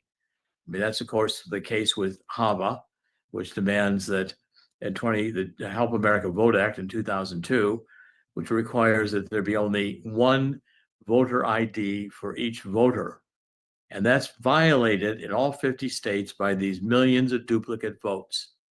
So President Trump is not going to allow a political process to determine the 2026 elections. And based upon what we've demonstrated, that the computers have been penetrated, even the State Board of Election system, we have a national security problem where foreign nations can enter and affect our nation. Truthfully, we don't know who put these algorithms into the state databases. We just know that they're there in every state we've looked at. They're criminal. Criminal fraud is massive, and President Trump is going to take corrective action under these Article 2 Commander-in-Chief powers to rectify the situation. So I think we're at a historic threshold here. And I want to acknowledge the work everyone has done on this call and on other calls. And I want to acknowledge Steve Stern for putting these calls together. It's been a magnificent effort. And the president has paid attention. The nation has paid attention. And I think we're about to have a fundamental, historic redo of our election system with voter rolls that have to be proven to know voter ID, who you are, proof of citizen, you have citizenship, you have the right to vote, and constantly renewal of the voter rolls, re-registrations. So the process can't just be grandfathered with old registrations or corrupted by a state board of election computer system that can be easily corrupted by criminals who know how to create false records and vote them through these mail-in ballot schemes. So my presentation, I'll try to keep it short and to the point here, is that based on the work we've done and the others on this call, we are now at an historic point where I think President Trump can and will take action. And I think this effort is going to be successful, and we're going to see our fundamental rights of voter integrity restored, which of course would not be the case had Kamala Harris won the election. We're at the verge of losing our voting rights, which meant we would lose our republic. But thanks to this combined effort of all the patriots who participated on this call and others in the voter integrity effort, I think we are about to set this straight and get legitimacy back into our voting records. So that's my report, and I want to thank everybody for the opportunity to make it. I want to thank you, Dr. Corsi. You have done a wonderful job in work. I know you've year after year pushing to get to this point, and it's very important. Unfortunately, Peter Tickton couldn't make it today. He's in court, but he will come on our next one, and we'll get together with you and him somewhere around the 27th of August. It'll give us plenty of time to figure out what's going on. I'm glad to help you. John Goodman, I know, stepped up and helped you. We got General Flynn, who's coming on. I know he's helped you. So there's a lot of people behind this. I know President Trump is finally listening through Peter Tickton and everything that you've done. So thank you very much, and we'll get you on again, and you have a nice couple of weeks, and we're going to get on a special guest today. We're going to get on Dr. Jimmy Tillman II, who is running for Senate. He's an author, historian. He's the founder of the Martin Luther King Republicans, and we're very happy to have him here from Illinois. Gave up a lot of time to be on today, so thank you very much, Dr. Tillman. You ready to come on? Let's get Raj to let him on. Raj? Go ahead, Dr. Tillman. You can start speaking. You're up. Dr. Tillman, I see you're unmuted. Your camera's on. If you can go and start speaking. He may have stepped away from his computer. Let me see who's next. Vem Miller is also available. You want to go to Vem first? No, why don't you come on and do a couple more things on what you were doing? It's important. Okay, sounds good. Yep. I'll wait for that. Let me. Dr. Tillman, as soon as you come back on, just go ahead and speak up. So again, just a follow-up note here.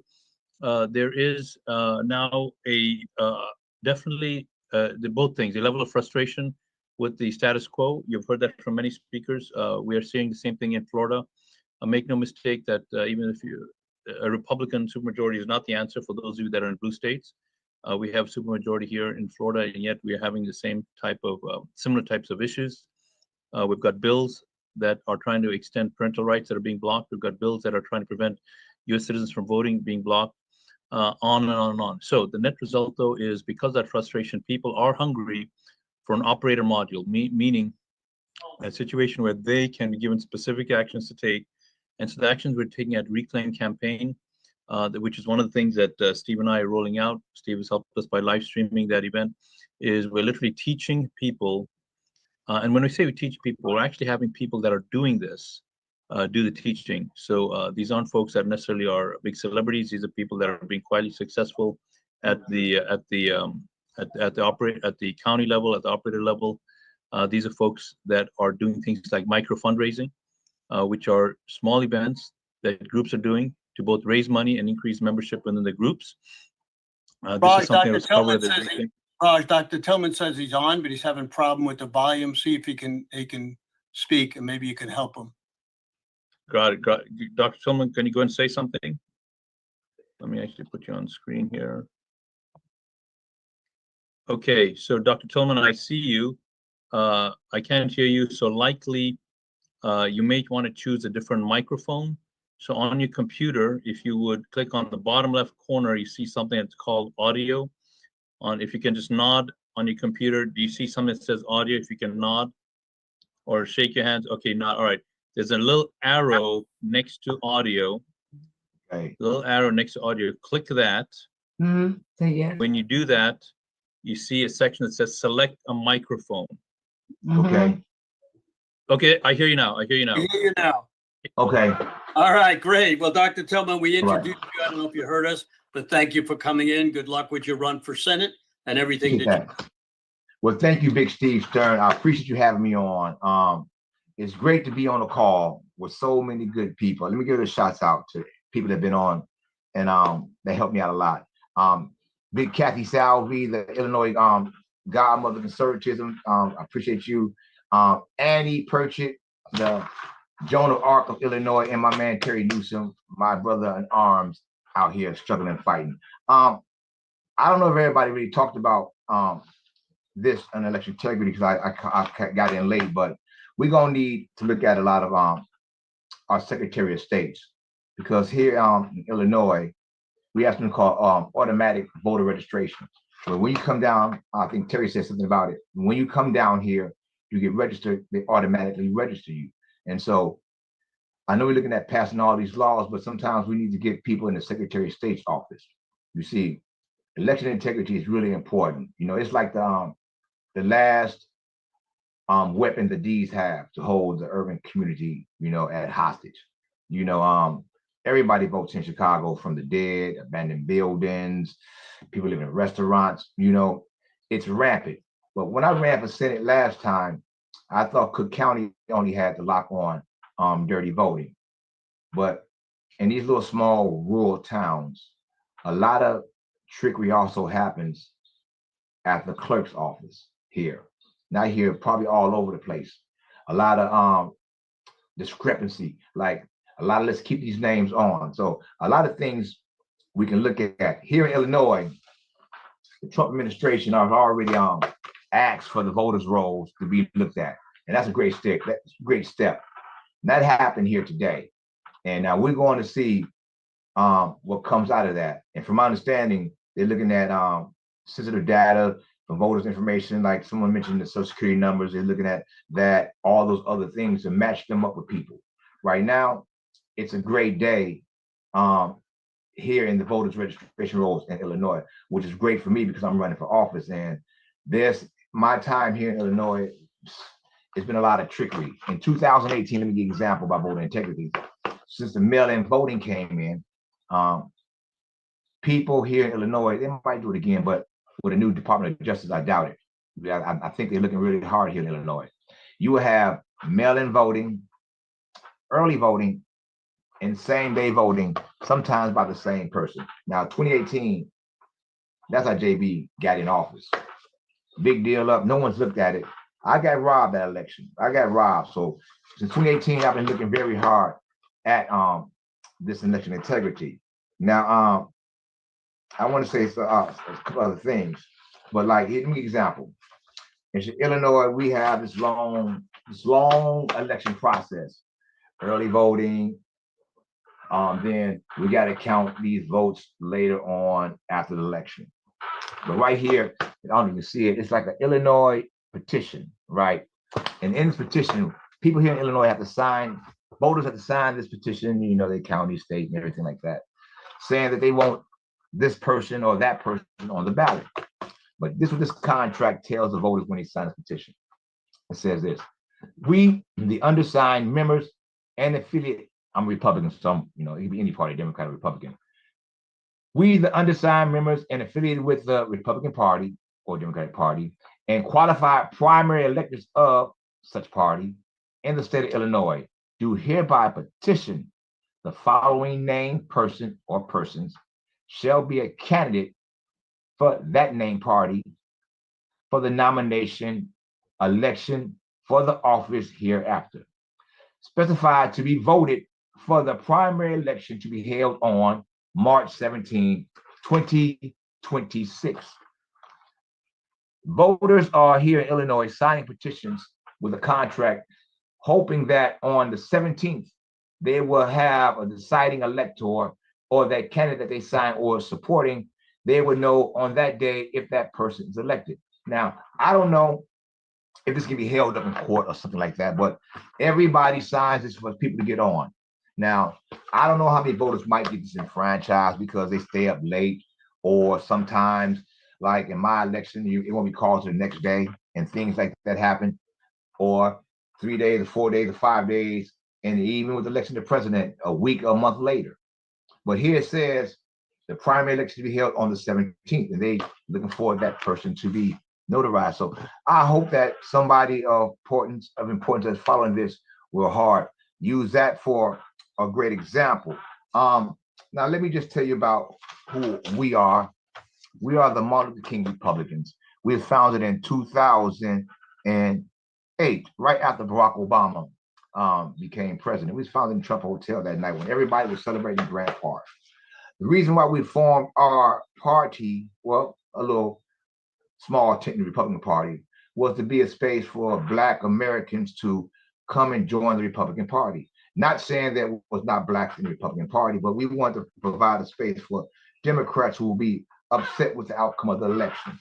Now, what I mean by the outcome of the election, in that hotel celebrating the first Black president, my group came to realization that that was it for the Black American here in the Democratic Party. They would use Barack Obama as a symbol to not do anything for the people whatsoever. And during Barack Obama's administration, you can see that came to relevance. You had open borders, and that just brought a whole new electric in. You had the Democratic Party taking shots at illegals, giving all the illegals benefits for Black Americans. So the Black man has suffered greatly under Barack Obama's presidency. So we wanted to form an organization to be there, a conservative organization. We are affiliated with the Heritage Foundation. I myself am a fellow at the Academy of Heritage there. I'm also a Sentinel, which is a Heritage Action Sentinel, which is a grassroots campaign. We do a lot of grassroots work.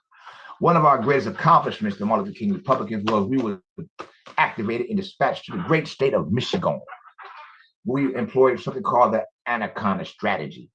Me being a history buff. Oh, by the way, Tillman's Handbook of Great Black American Patriots, you can get it at lula.com or tillmanfamilypress.com. Anaconda Strategy was a strategy that General Grant used to save this great country when they was looking at Lincoln and try to hold him up.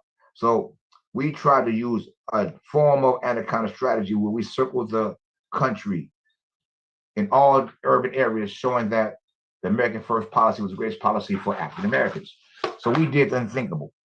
We went to Detroit, Michigan, and found new voters.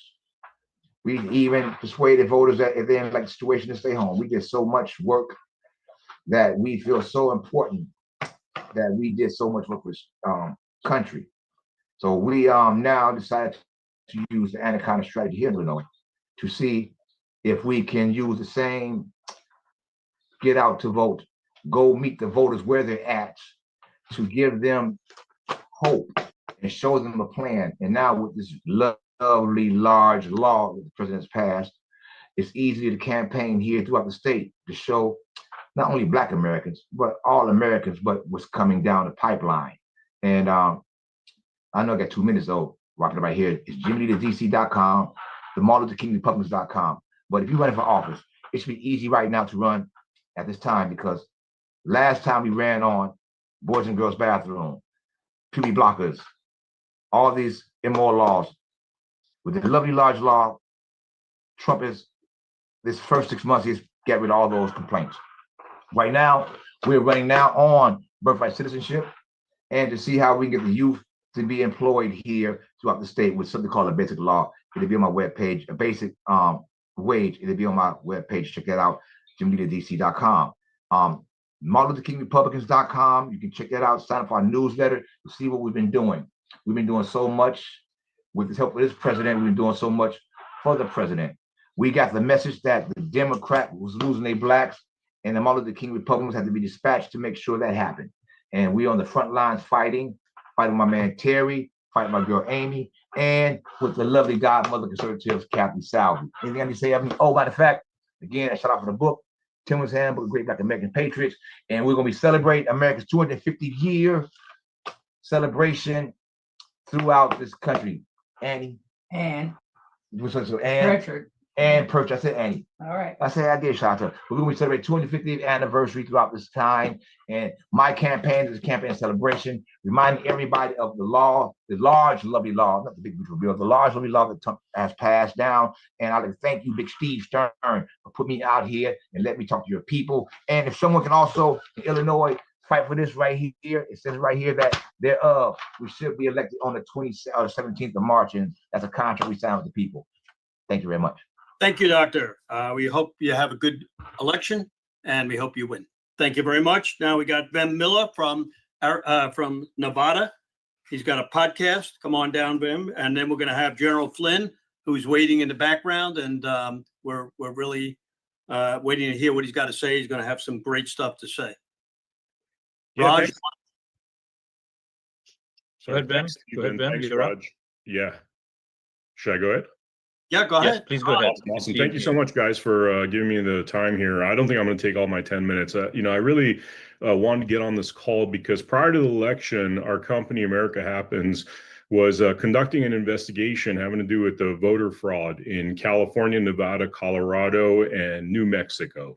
Prior to the election on October 5th of 2024, I got a tip from two different truck drivers that said they were contracted to move ballots, which they were convinced 100% was illegal ballots. And by the way, I've dropped a 5-minute video in the chat here for you guys to check out. That'll explain a lot of the evidence that we have of what was going on there. And the gist of it was that we got a tip that 150 semi-trucks and trailers were congregating in a port in Washington, Washington State, Tacoma. They actually gave me the location of the port. The port is located the parking lot is located right next to the port where ships could actually dock. And we had two Patriot truck drivers as witnesses. They were terrified to reveal this information to us, but they gave us bills of ladings. They gave us the company's name. They gave us the supervisors of the company, who they are. We did some background research on the two principals of the company, found out that they had criminal past, but lo and behold, they had done no time. And certainly there was the hallmarks of people that are controlled and owned by the wrong types of individuals. Now, we know these ballots were coming in through Tacoma in this parking lot, then 150 semi-trucks and trailers would distribute them across California, New Mexico, Colorado, California, New Mexico, Colorado, and I believe Arizona. There's one other state, and it's all in the video with the testimonials of these individuals, by the way, talking about the shipment of these ballots. And so anyway, I just wanted to draw people's attention to this because this kind of got lost in the shuffle of the election. We were actually, very happy that Trump won. All the way up to the election, we're putting out, pieces about the fraud that we're all like very scared, very anxious. Luckily, he won, but this kind of got lost in the shuffle of the victory. And I would love to bring this back to the public consciousness. Like I said, the video is right there on my X account. And I just want to get the word out to find out what is going on with this company, have the right authorities investigated. I am 99.999% sure that whatever was going on was not kosher whatsoever. It couldn't be, because you have witnesses that saw these ballots being shipped across state lines and who put their lives and careers on the line to share this information. So a lot of this stuff is on there. I have a package that I'm willing to send to individuals without the names redacted, because, by the way, this has been published already by Joe Hoft on October 18, before the election of 24. He actually published a lot of this material, but everything was redacted. I have the unredacted versions, about 20 pages of documents, bills of landing, phone numbers, you name it, pretty much for any viable party to take this over at this point, because we pretty much maxed out what we can do as civilians. And we just need to bring this to the attention of the right kind of people, because this might actually, and by the way, Kamala just decided she's not going to run for office, which to me sounds like they can't commit as much fraud as they did last time. And hence, and therefore, she knows she has no chance. And this might be part of it. So anyway, I just want to share that with you guys. And my information is, my Vem Miller. You could always get in contact with me at americahappens@protonmail.com. Here's my second phone number, 702-601-9618. And I'm always available to help for anybody that wants this information and could help with this topic. Well, thank you very much. While we're waiting, Raj, are you still on? Yes, I am. Yes, I am. All right. Is General Flynn on yet? He's coming on at 4 o'clock. I'm not sure if he's come on yet. I don't see him just yet. All right. So let's talk about a couple of people who are helping us. We want to thank Captain Maureen Bannon and Grace Chung for helping us with Steve Bannon, getting us on today. Some of our podcasters that are doing this today, we'll give you a couple of names. We want to thank yournews.com, Sam Anthony, great guy. He has been doing all our feeds and everything else, helping anybody who wants to go to yournews.com. He's in Florida. Sam Anthony has always done a terrific job, and he's also, if you want to invest in the company, you can do that. Totalnews.com, my friend Norm in San Diego. He's been doing a terrific job, and his brother is in Arizona, so they do our podcast. George Valentine from the Big Mig. I've been on the show many times. He does our thing. We want to thank him very much. Some of the other ones that are doing our podcast, Terry Kaiser, Tea Time. I was on the show the other day. Todd Wood over in Atlanta. Vem Miller, who was just on. Joe Rosati, really thank you very much. I mean, it's on and on and on. We'll give you a couple more. Jim Tingley, Patriot Pulse podcast. Jody Cox, my very good friend, Just Jody, and her whole network. Larry Courtcan from OBVM Network, doing a terrific job helping us. Mary Starr, Awake to Truth Ministries. Matt Struck. Melissa Redpill, one of my first people that ever podcast a thing, always gets about 12,000 people on it. Murray Edwards on his radio show. I was just on there the other day. Randy Mansell and Darren Ross, Patriots with Grit. So you can see there's a ton of these podcasters helping us out. We get new ones all the time. Our biggest one is Voice of the People, Dan Schmiglio. He is one of our first guys ever to do this.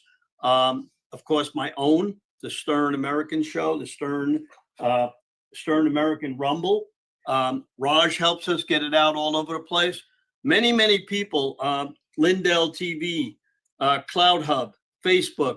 Want to thank Rumble. They put us up on the front page. So you could see what this takes to put this on. And what it takes is my staff has to call Melissa and Anthony and Samantha, calling every podcaster to make sure they get their links or we get their links. So that's just some of the things that has to happen to put this on. On top of that, I have 3 phones here working, getting people to make sure that they come on time, get off on time. So everybody that's listening doesn't stay extra. So hopefully we got our next guest on, the famous guy. Is he on yet? Raj?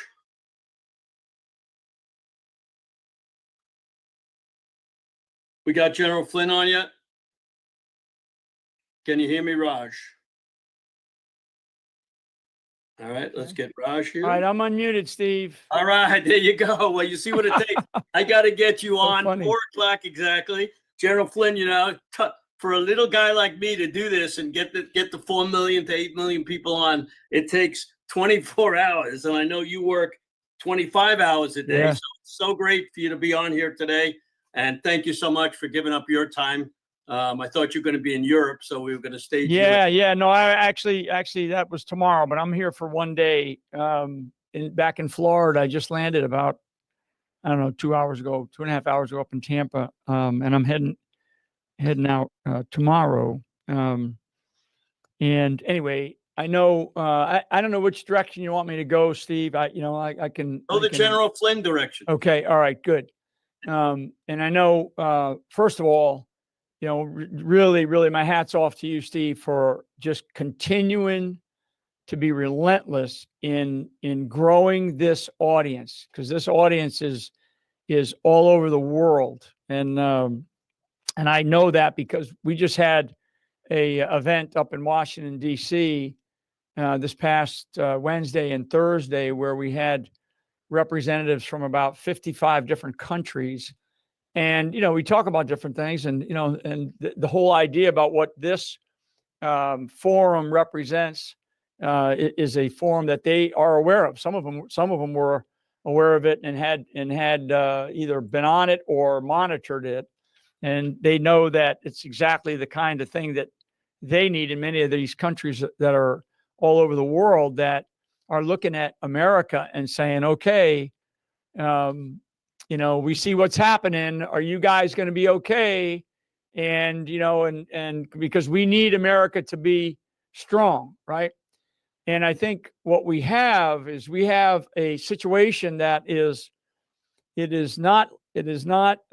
we are not at war, but we are in a war. We are not at a physical war, but we are in a war inside of our country. Today I will post probably, I don't know if I'll get it out today, but hopefully I will. We wrote a national security strategy in one of the nonprofits that I have. And the number one threat to the United States of America is the threat from within. It is not China.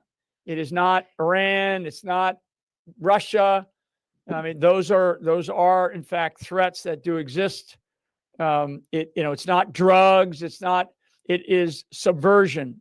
It is the infiltration of elements inside of our government. And if people that are even on here that are they're still sort of skeptical about that. I mean, I don't know where else to point you, or what to show you, or I'll come and talk to you. But that's the threat. That's the number one threat. We clearly have other threats, and China is at the forefront of it. I will say that radical Islamism there is a civilizational war going on in Europe right now, and that is clear. Many of the leaders over there that are opposition leaders are trying to overcome that, but they're not having a great time. We in this country, we're not there yet. We're not in this sort of civilizational struggle. We're in more of an ideological struggle between essentially a form of, an American form of communism and our system of government, our constitutional republic. I had long conversations about the city of New York and the elections that are upcoming in the city of New York, and the different players and the real potential. This is going to be in this November. So this is not like in 2026, which is I'll touch on briefly in my comments here. But the city of New York, a lot of people don't know, but the city of New York is the third highest budget in the country, and that's only first and second to the U.S. government and the state of California. So the city of New York is a beacon or a bellwether for how the United States of America actually, it's almost like a rudder, if you will, on a ship, right? And who's ever steering that rudder? And there haven't been great leaders. The guy that's there now, Adams, say what you want about him. I would say that a lot of the cause for the problems right now in the city, and the fact that we have a guy by the name of Mamdani, who is a radical socialist Islamist, who could potentially be the next mayor of New York City, right? Nobody thought that the mayor over in London would be the mayor, but yet he is. And now you have 10 major cities in the United Kingdom that are now run by Muslims. So, this is not a Muslim bashing show, But I'm just telling you that if you study history at all, which I do, and I pay very close attention to the strategic trends that are going on, this is all part of the problems that we are facing right now. So when you think back to Obama in 2008, where the hell did he come from? And now what we're learning, and and what many of us have known to be the case. I mean, we have a lot of challenges ahead here, for those that are Americans. And those challenges, the most important challenge is really, and Steve and I have had a lot of conversations about this. I've talked about it on this platform before. The biggest challenge is to get people engaged here in the United States of America as citizens. I mean, this is the whole precinct strategy, the whole thing down at the local action, national impact level. One of the things that I am seriously concerned about is going to be voter turnout in these off-cycle elections, right? That we got a big off-cycle election coming up in November. There's primaries that are going on in different places of the country for different races. We have our, not presidential year elections in the 2026 timeframe. My guess right now, and it's a damn good guess based on historical trends, is that we will probably have 30% turnout nationwide in all those elections. Some places will be a little bit higher. You'll have a precinct here or there that might get to 60, 70. You might even have some that pop up a little higher than that, but overall, nationwide, we're probably going to be around 30%. That's terrible. And that's because many Americans still don't believe that their vote counts and that their voice counts. And so what we have to do is we have to make sure that our message is very clear. We can talk to each other here. And I'm enamored by Steve for everything that he's been able to do. Because when he and I first met a few years ago, it was a small group of us talking to ourselves. And now it's millions of people and it gets millions of views as each event goes on. This is now a big voice for many voiceless Americans out there, but we can't just talk to each other here. We've got to get the ideas, share those ideas. And then for each of us in our own neighborhoods, our own communities, and our own networks, our own ways, we've got to go out and do something about it. I mean, I'm now based on a conversation yesterday, I'll probably be up in the city of New York for a while, hustling the streets there, working with some of the people that I do know in some of the boroughs that are good people, right? Really good people. Because New York, we cannot have New York fall prey to, I think, just the idea that, just being apathetic. We can't have that. Can't have that in this country. It's happened in other cities already, right? Los Angeles, Seattle, Chicago, Boston. I mean, Atlanta, some of these other places, Kansas City. It's starting to look like Houston and Dallas. But New York's a different place. And so because the rest of the world kind of looks at it and goes, oh, so this is the direction that America's going to take. And it also gives energy to a ideology that is not akin to the constitutional ideology that we were created upon. I'm sorry.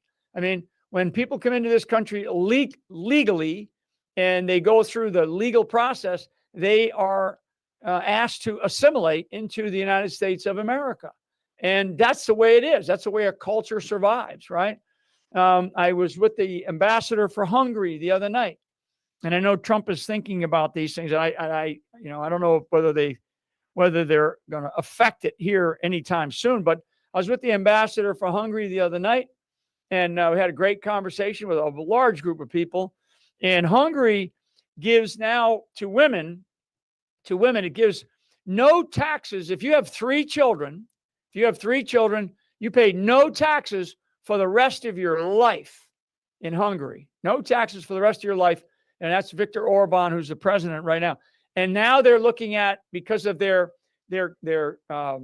declining population, which America is a declining population, right? Because of their declining population, they had to come up with some incentives. And there's some other incentives that they have for people to have, for families to stay together, for women to have children. So there's other incentives, but right now it's for 3 children, no taxes for life. They're probably going to change that. He told me that within the next 6 months, he thinks it's going to get down to 2 children. That's a big deal, because for us to take it to the United States of America, right now we're at about 1.2, maybe 1.3 children per woman here in this country.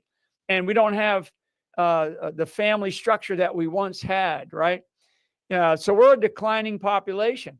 When you become a declining population and you don't emphasize the family unit, I mean, then you have problems. You just got problems. And so we are going to kid ourselves if we don't think that we are not going to have to sacrifice here to be around for another 250 years. Now I can see some of the rosy faces out there, probably, I don't know, I can see probably 20 or 30 faces out there now on the Zoom screen. I know you got a lot more than that on there, but I want people to understand that the United States of America is, we have leaders for temporary purposes, right? Like Donald Trump, President Donald J. Trump is a leader. Thank God he didn't get, that bullet to the head didn't wound him differently or kill him. And then the second assassination and other assassination attempts that we know of that have been tried. He's a very historic figure, but he's still only temporary for a period of time, according to our system of government. So that means that people have to get engaged. If you're not going to, I'm not, Trump this morning posted or tweeted out or truthed out or whatever we call it, the number of years certain members of Congress and the Senate have been in those seats, right? 50 years, 48 years, 36 years. I mean, we are not supposed to have people that stay in these positions, these political positions for so long, because we see what they are doing. They've just been ripping off the American people.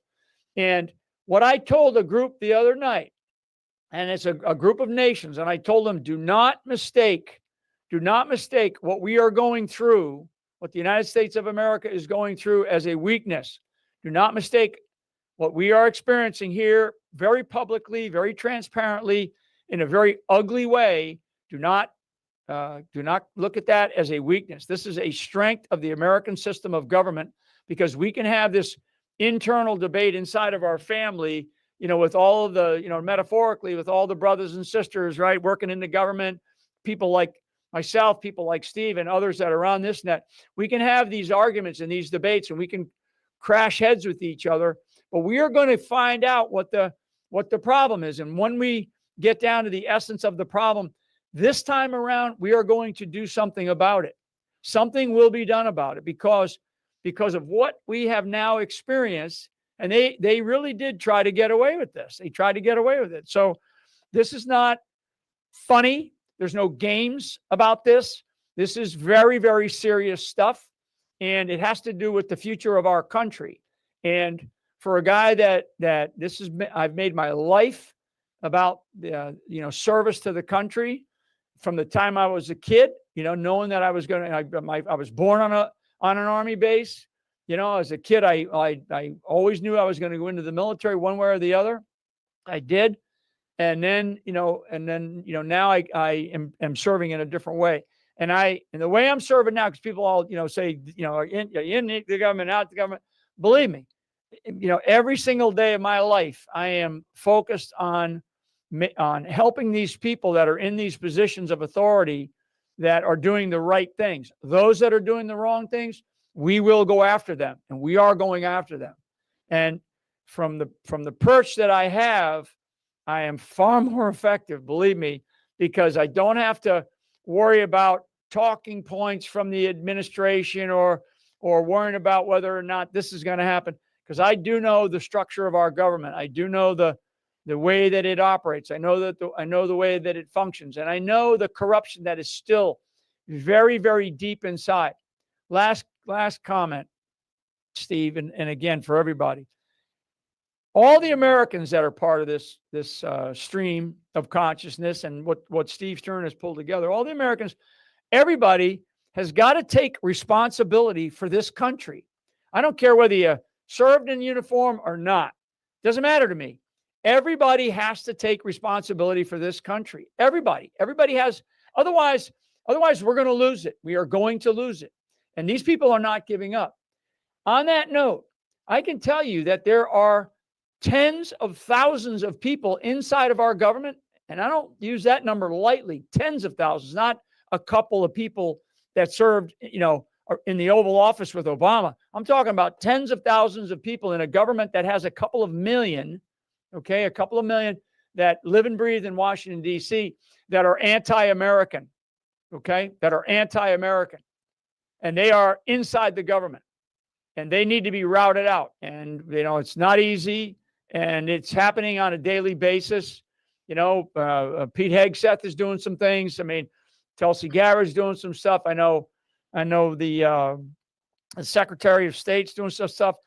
And this is in the national security arena, right? The national security arena, which is the arena that actually controls a lot of activities within the government, domestically and internationally. And principally, if you were to put a tip on that spear, that would be the CIA. Okay, now we've already learned that the CIA was directly involved in the JFK, in the killing of the president of the United States. Okay, not the JFK assassination, the murder of a president of the United States. And frankly, they got away with it. That's why they fought tooth and nail for decades to keep the information close hold, right? And there's all kinds of other programs out there. So I want people to really, and I'm not being hyperbolic about this, folks. Okay, I'm not exaggerating. These are factual, things that we are for just our election system.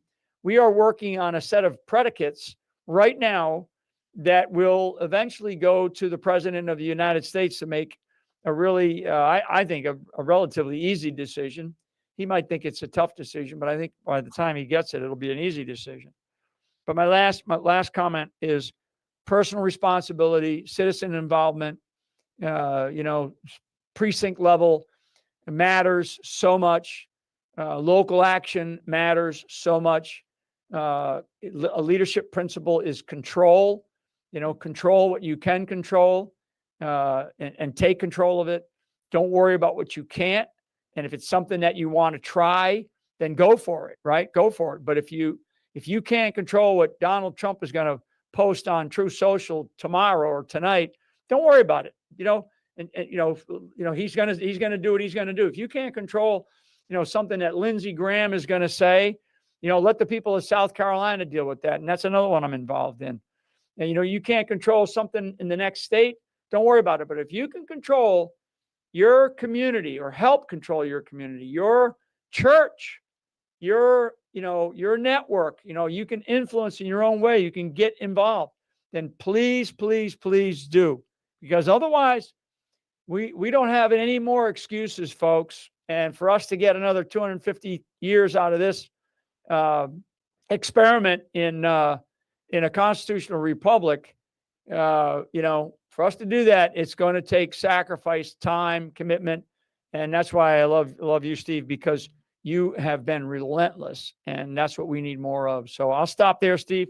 I'll stay for, if you got a question, I got a question. Things I'd like to ask you because people have texted me and asked me, but the first thing I'd like to thank you because you made something happen that you don't even realize. How we got more and more people, you gave me your list of podcasters. From that list, we got a lot of podcasters. However, there are podcasters out there that have a big audience that refuse to help. And that's part of the problem in the United States. One of the things you and I talked about when I first met you was the other generals in this country that have retired that refuse to do what you're doing. They laid back. I don't know if they're afraid of their pensions or what it is, but we need to get some of them to step up because as a leader like you are, and whenever you come on, people listen. Now we have a lot, I know you will know a lot of generals and colonels and people like that were leaders that, led thousands of men into battle. So why don't they step up? That's the first question. Yeah, they don't step up because they're weak. Actually, when it comes to this type of stuff, these are people that are just weak, and you're right. I mean, and a lot of these guys got good little cushy things going on. I mean, I don't think anybody on this network, maybe you do, but I mean, if you paid real close attention, I had part of my retirement paid docked by the Obama administration. Okay, and I'm still fighting to get that back. So, these people are evil that we're up against. They came after me to send a message to a lot of the other what we call flag officers, right, generals and admirals. But I would say that because I know a lot of them, and they're very weak. And one of the things that I keep telling them when I do see them, and I saw a bunch of them because I've been in DC for almost 10 days now. When I saw a number of them who I run into them at the, at wherever, and I'll say, what's going on? How, I mean, first time I've seen them in a while, and they're like, oh, I don't want to, they're tooling around some company, to go to get some kind of defense thing, right? I mean, some of these men and women are so they look at what we're doing, in the country, and they just kind of go, well, I already did my service, I already did my thing. And I'm like, bullshit. You have a more of a responsibility now, right? So I don't have a lot of time for them. It's sad that there is an organization called STARS, and STARRS, and that's led by a great general officer, 2-star.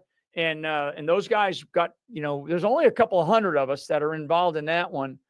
And I'll get them more because I was not, I hadn't been involved with them in the last few months just because of other things going on, but they got heavily involved in the last election, to get more and more veterans, right? So they would reach out to their veterans network.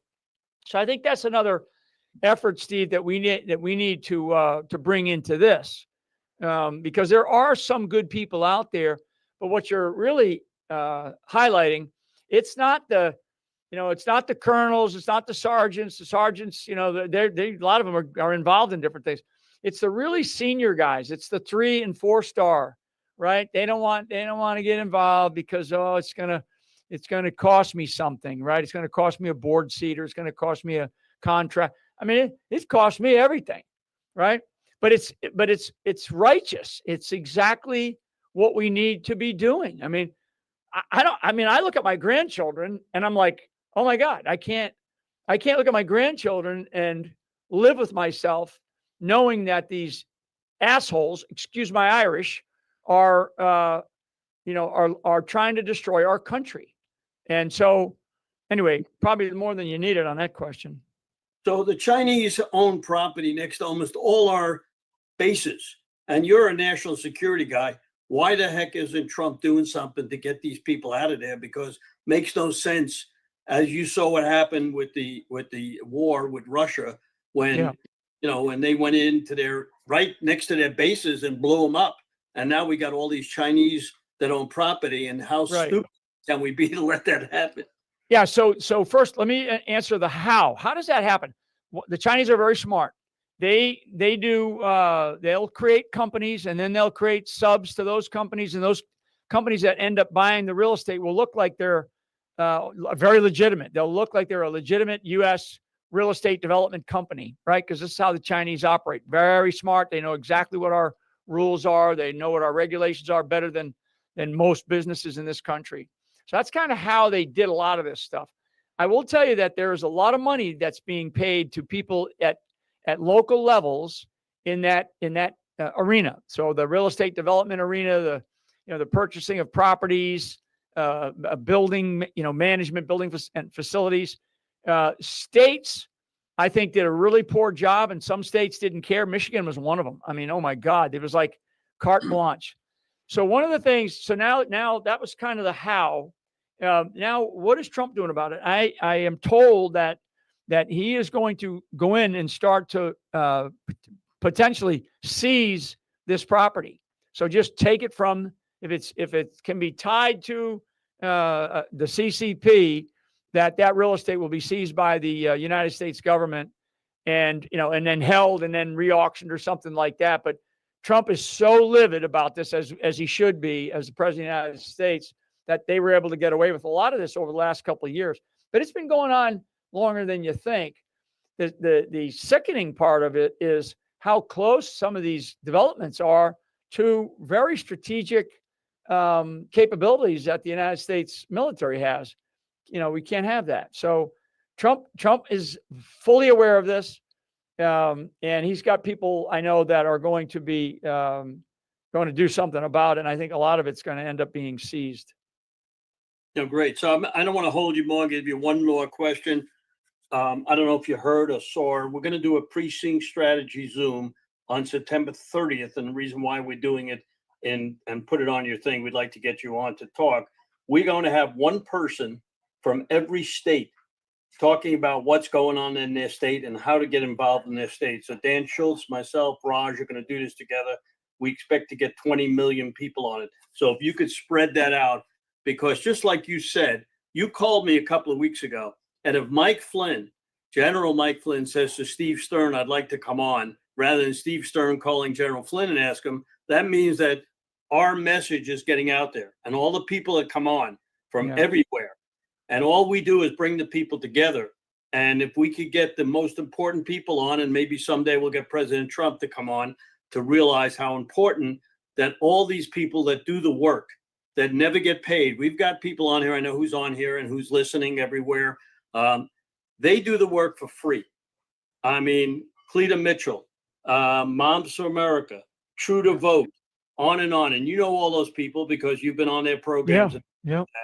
That they're helping us, and they broadcast us. And President Trump doesn't realize the amount of people that we get on this thing. So if you speak to him and ask him, maybe because he gets on Fox all the time and he gets on Newsmax and all that stuff, but how important it is to get to the grassroots people, to ask them to get involved. Dan Schultz and myself with Liz Harrington had him do precinct strategy and endorse it. And he realized how important it was, because when I was at a conference with him, he said, if I knew about precinct strategy before the 2020 election, I would have won that election. So if you speak to him, see if you can get him to come on. Yeah, I will. In fact, let's make a sort of put a mark on the wall for September 30th, see if we can't get, have him come in and speak for 15 minutes, especially if we can pull that kind of audience. I'll leave you guys with this, Steve and team. I was in this group last week that we had a great. And thank you for inviting me. I couldn't make it, but it was really wonderful. But Eli Crane, Congressman Crane, won his district in a blue district, in a congressionally strong Democrat district, and he did it with very little money, but he did it using basically local action techniques, and he also did it using alternative media. So he really was smart, and we talked about this last week. We actually invited him to talk about politics and the alternative and the use of alternative media. And I mean, he didn't have any support really. The GOP didn't really want him. He veteran, great guy, just a great guy. And he talked about how he leveraged alternative media and he leveraged the local effort. And he won. He won in I think it was like a +10 district for Dems.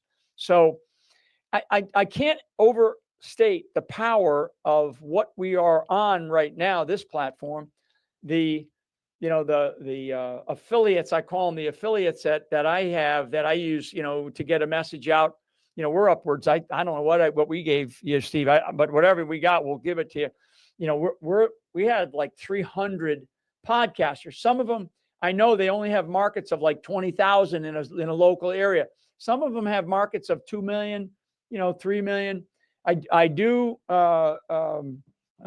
agree that we've got to get some of these the bigger ones on to participate, but your participation on, Bannon's always been good, and some of these other bigger ones, we've got to continue to push that to then drive people to this, Steve.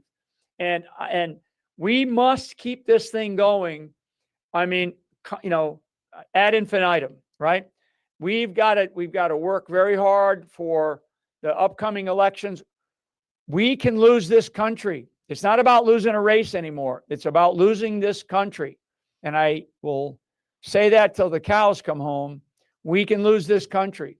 And we were very, very close. And it's not over yet. It's not over yet. The struggle is not over. And we have this man in the White House right now on a temporary basis. And frankly, you guys see it. I mean, for that, anybody paying attention, the GOP, they don't really give him all that much time, right? They're not big fans of Trump. So we've got to get the American people fired up, excited, jazzed, whatever you want to call it, excited about being Americans, about being citizens. I mean, this is a counter-revolution that we are involved in. And in order for us to be victorious, in order for us to win and look forward to our children and our grandchildren having a beautiful constitutional republic where our freedoms are still exist, it's going to take us to really sacrifice our time and other resources that we have. So anyways, thank you, Steve. Thank you. And what we'll do is we'll get your cut for what you've been on, and we'll send it out to our 100,000 people, and we'll send it to you. You can get it out. Absolutely. And we will talk to you about getting President Trump on this thing. That would be great for our people, because I have people that give 12 hours a day, never make it. They pay to work. In other words, it costs them to be on and be out every day. And so that's unbelievable. And one of them is Tina Saline out in California. And one day I'll introduce you to her. She works with everybody in California. She got me 10,000 people in California. So there are people out there like that. And I have a whole list of them. So we will do that. Thank you so much for coming on. We love you. All right, everybody. God bless. You got it. All right, Raj, we got one more person. I'm not sure if Nancy Hayes is still there. If you could find her. If not, we'll close down. Yeah, she is there. She's ready to go. Nancy, go ahead. Hi, thank you very much. And God bless General Flynn. And I just want to say thank you to you, Steve, for inviting me on. And shout out to Jim Womack and the Insight for switching times, because those wonderful grandchildren keep us busy. And like General Flynn says, that's what we're fighting for, is the next generation. So I totally agree when it comes to fighting for our nation. More people need to get engaged, more people need to be inspired, and more people need to get actively participating in our local elections and federal elections, because it all comes down to we the people. At the Illinois Freedom Alliance, what we have strongly promoted is, freedom is only guaranteed by our Constitution. And we have to be educated, and we have to actively participate in the political process. And that means that we provide education for citizens across the state and sometimes across the nation, for people that just don't know what they don't know. So we put on workshops, whether it's in Zoom or in person. It varies from what you want to learn or get educated on, whether it is voter rolls, voting machines, voter registration, poll observing, whether you need additional education on how to become an election judge. But it really comes down to, Dan Schultz and precinct strategy and precinct power. And that's why we're moving forward with precinct power in Illinois. And that is where it comes down. If we don't get the people engaged in the process, and that's what our Constitution was about when the people founded our great country. It was about local citizens being servants to their country. And we all need to realize that, just like General Flynn said, and step up and do it.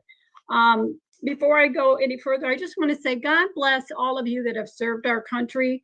Thank you so much. Whether you're in the Coast Guard, the Marine, the Navy, Army, National Guard, United States, any service, just God bless you and thank you for serving our country. So again, part of this comes back to getting engaged. And I don't care if you're engaged in a large organization or a small organization, whether it's Illinois Freedom Alliance, whether it's the Election Integrity Network, whether it's True the Vote. Catherine Engelbrecht's been doing wonderful things. Whether it is getting Seth Keshel in to talk about his heat maps and understand the coordinated efforts and things that are going on in your specific precincts, whether it is Dr. Frank coming in and analyzing your voter rolls, whether it is Cause for America or United Sovereigns for America. I don't care which organization you're involved in. Get involved today. Get involved. We have been working with groups for topics and education across our great state. I know we're now #1 in most taxed state in Illinois, and that's sickening in itself. But we have a super majority Democrat in charge, and that's our biggest problem. What we're doing is to continue to educate people and again, focus on people getting involved and engaged in the process. So we've been working across the state. We've done things with the Tea Party Patriots. We've done things with the True the Vote, whether it's Cause for America, like I said, Dr. Frank, Seth Keshel. We have some great people out there that have been trying to do great things, like our wonderful lawyer and friend David Shestokas, who's a constitutional lawyer and does constitutional sound bites. And he has, one example, he has stepped up to defend people if there was a constitutional violation or election integrity lawsuit.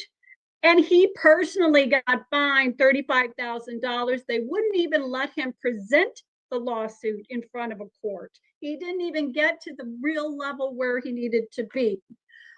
So we're putting out information on various websites, including Election Narc. You can follow them on Facebook or Twitter.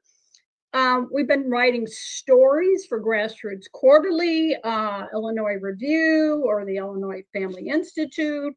But, whether you're a writer, whether you want to be involved in cleaning up voter rolls, whether you want to know more about election integrity and voting machines, because face it, people, if we don't get rid of these machines, we don't control the source code.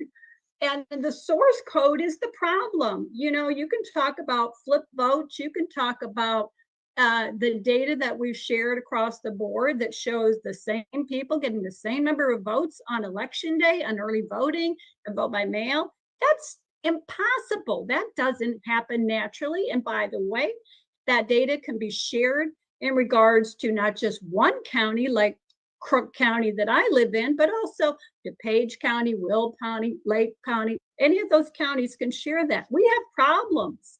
We need major reforms. We need reforms that have to do with NVRA. We need HAVA reform. We need to eliminate drop boxes. We need equal access. How about just to the data election stuff that we have to pay for? And by the way, get rid of ERIC. They're supposed to be cleaning up our voter rolls. We're paying money for it, and they're not doing it. And how about whistleblower protection for those that have been helping us? And we could talk about voter ID. Like, wouldn't it be wonderful if all of our states were like Wyoming, and if they didn't vote, our citizens didn't vote in an election, you had to re-register the next election? Wouldn't that be wonderful? Paper ballots. Yes, we need paper ballots. We need paper ballots audited. We need a paper trail. And we need wonderful courses like Jennifer Lubers is giving on hand counting. Yes, because sometimes the machines make errors, like they do in Georgia when a mayor's race was really not lost, but actually won. And what determined it? People hand counting the ballots. And get rid of the Election Assistance Commission. That is not good. That is not good at all. And neither is CISA. I mean, basically the people that have been put in charge of protecting our national security and infrastructure for elections are ruining it. And that is the problem. You got the wrong people involved. So yes, I encourage every citizen to get involved in civic engagement. I encourage you to become PCs. I encourage you to be involved in cleaning up voter rolls, participating as poll observers, becoming an election judge. How about helping candidates just knock on door and get flyers out, write letters to your congressman, get engaged in the process, because in the end, our liberty depends on a government that operates with the consent of we, the people. So when it all comes down to it, God bless America, because if people don't engage in the process, we're screwed. And Emerald Robinson is putting out the news. If you haven't seen it on Twitter, you need to follow her, Emerald Robinson. So thank you very much, Steve. Thank you very much, Raj. Thank you very much, Dan Schultz. And thank you to all of those good citizens out there that are working hard to make this country great. Stay inspired, stay educated, and stay involved. Great speech. We really appreciate it. Thank you so much. It was really wonderful. You really rounded it off. Raj, you want to come in and close it down? I'm worn out. Steve, thank you so much for the work that you did. Huge effort. Couple of things. One, if you want to get the recording of the call, how do you do that? Go to sternamerican.com. Look for the Rumble link. And you'll see all of the videos that the Steve's team has put together. Anything that's live like this, click on the live tab. You'll see the recordings there.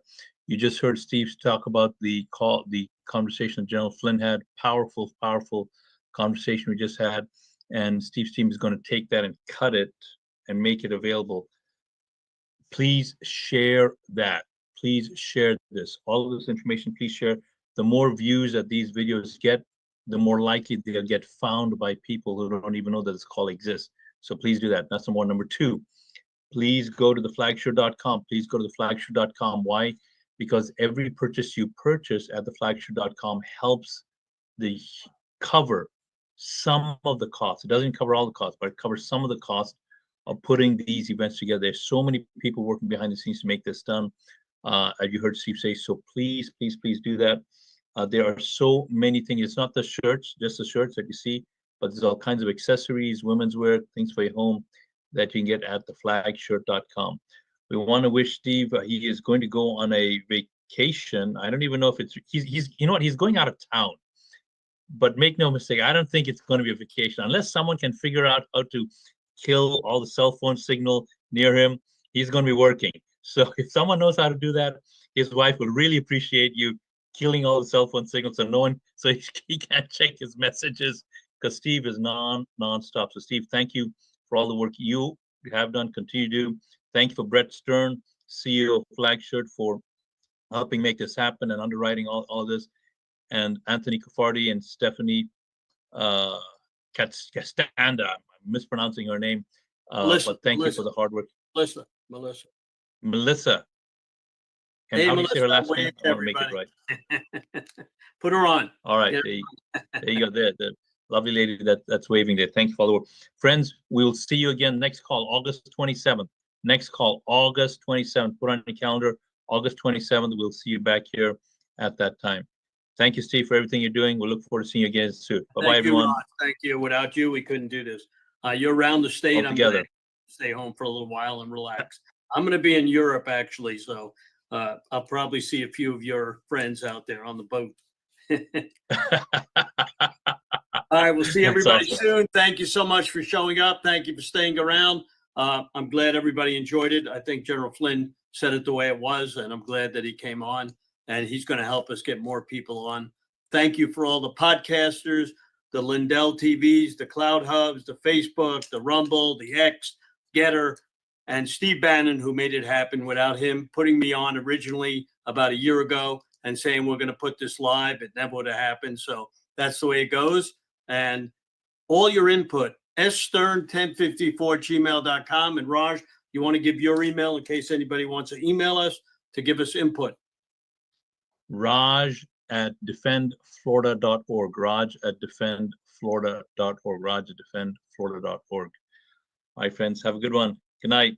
Good night. Good night. The recording has stopped.